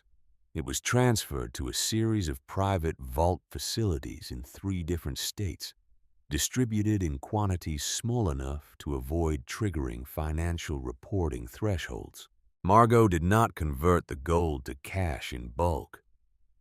She did not purchase a mansion or a luxury vehicle or any of the conspicuous consumer goods that attract the attention of tax authorities and curious neighbors. She converted small amounts gradually through private dealers who specialized in estate sales and numismatic collections, generating income that was reported taxed and deposited into legitimate accounts, with the transparent, meticulous record-keeping of a woman who understood that the most effective disguise for extraordinary wealth was ordinary behavior. The vintage currency handled with similar care funded Wren's education, and the modest but comfortable house they purchased 3 blocks from the bakery. It was a craftsman bungalow built in 1928 with a covered porch and a garden and a kitchen that Margot renovated herself over a single weekend, using skills she had acquired in the basement of a haunted house in Maine. On a Tuesday morning in April, 6 months and 9 days after the night in the vault, Wren Sinclair came through the back door of the bakery holding an envelope. Margot was standing at the stainless steel prep table, rolling croissant dough in the precise mechanical rhythm that her hands performed without conscious direction after 20 years of practice. She looked up and saw her daughter standing in the doorway holding the envelope in both hands. "It came," Wren said. Margot set down the rolling pin. She wiped her hands on her apron. She walked around the prep table and stood in front of her daughter. Wren held out the envelope. The return address bore the name and seal of a university. A good university. The kind of university that a 16-year-old girl with a 4.1 GPA and a remarkable independent research project on financial crimes in mid-century New England could reasonably aspire to attend. "Open it," Margot said. Wren opened it. She read the first line. Her face did something that Margot had not seen it do in almost a year. It opened. The careful, controlled, self-protective composure that Wren had maintained through the divorce, the bankruptcy, the motel, the vault, and the 3,000-mile relocation, dissolved in a single, involuntary moment of unguarded joy. "Full scholarship," Wren whispered. "History department. Full ride." Margot pulled her daughter into an embrace and held her. She held her the way she had wanted to hold her for 6 months, without the competing pressure of survival calculations and contingency plans, and the constant grinding assessment of risk. She held her the way a mother holds a child when the danger has passed, and the future for the first time looks like something other than an obstacle to be navigated. They stood together in the kitchen of a small bakery on the Oregon coast, while the morning light filled the windows and the croissant dough rested on the steel table, and the ocean threw itself against the cliffs outside with the steady, rhythmic persistence of a world that did not care about their story, but made room for it anyway. That evening, Margot sat alone on the covered porch of the bungalow. A mug of coffee rested on the railing beside her. The sky above the Pacific was executing its nightly performance bands of copper and violet and deep indigo, layered above the horizon like geological strata made of light. The air smelled of salt and pine and the faint, warm sweetness of bread that had been baking all day in a kitchen 3 blocks away. She thought about the house on Burnham Road. She thought about the darkness of the basement, the weight of the sledgehammer, the sound of bricks falling into a void that had been sealed for 70 years. She thought about Edmund Crane buried in his own vault by the man he trusted, waiting in silence for someone to find him and tell the truth about how he died. She thought about Garrison. 14 years in a federal facility. Time enough to contemplate the irony of a man who built an elaborate trap and watched it close on himself. She thought about the gold distributed now across 3 states, in secure facilities quietly converting into the currency of an ordinary life. College tuition, a small business, a house with a garden. The gold would last a lifetime if managed carefully, and Margot Sinclair was above all other things a careful manager. She thought about the question Wren had asked in the motel room, the question that had settled into the bedrock of her conscience and remained there permanent and unresolved. You were starting to think like him, maybe. Maybe she was. Maybe the line between setting a trap and becoming a trapper was thinner than she wanted to believe. Maybe the gold in those storage vaults was not a rescue, but a debt, an obligation to a dead man whose fortune she had taken and whose grave she had used as a bargaining chip. Or maybe the world was more complicated than the clean moral categories that worked in classrooms and courtrooms and the stories people told themselves at night to sleep without disturbance. Maybe sometimes the right thing and the necessary thing occupied the same space, and the only honest response was to do both and live with the ambiguity. Margot picked up her coffee and took a long, slow sip. The sun touched the horizon and began its descent, painting the underside of the coastal clouds in shades of amber that reminded her briefly and without pain of the warm glow of gold bullion, catching a halogen beam in a dead man's vault 3,000 miles away. She set down the mug. She went inside, locked the door, and turned on the kitchen light. Through the window from the street, a passerby would have seen nothing remarkable. A woman in a small house moving through her kitchen with the quiet, practiced efficiency of someone preparing for tomorrow. Ordinary, unremarkable, invisible, exactly as she intended.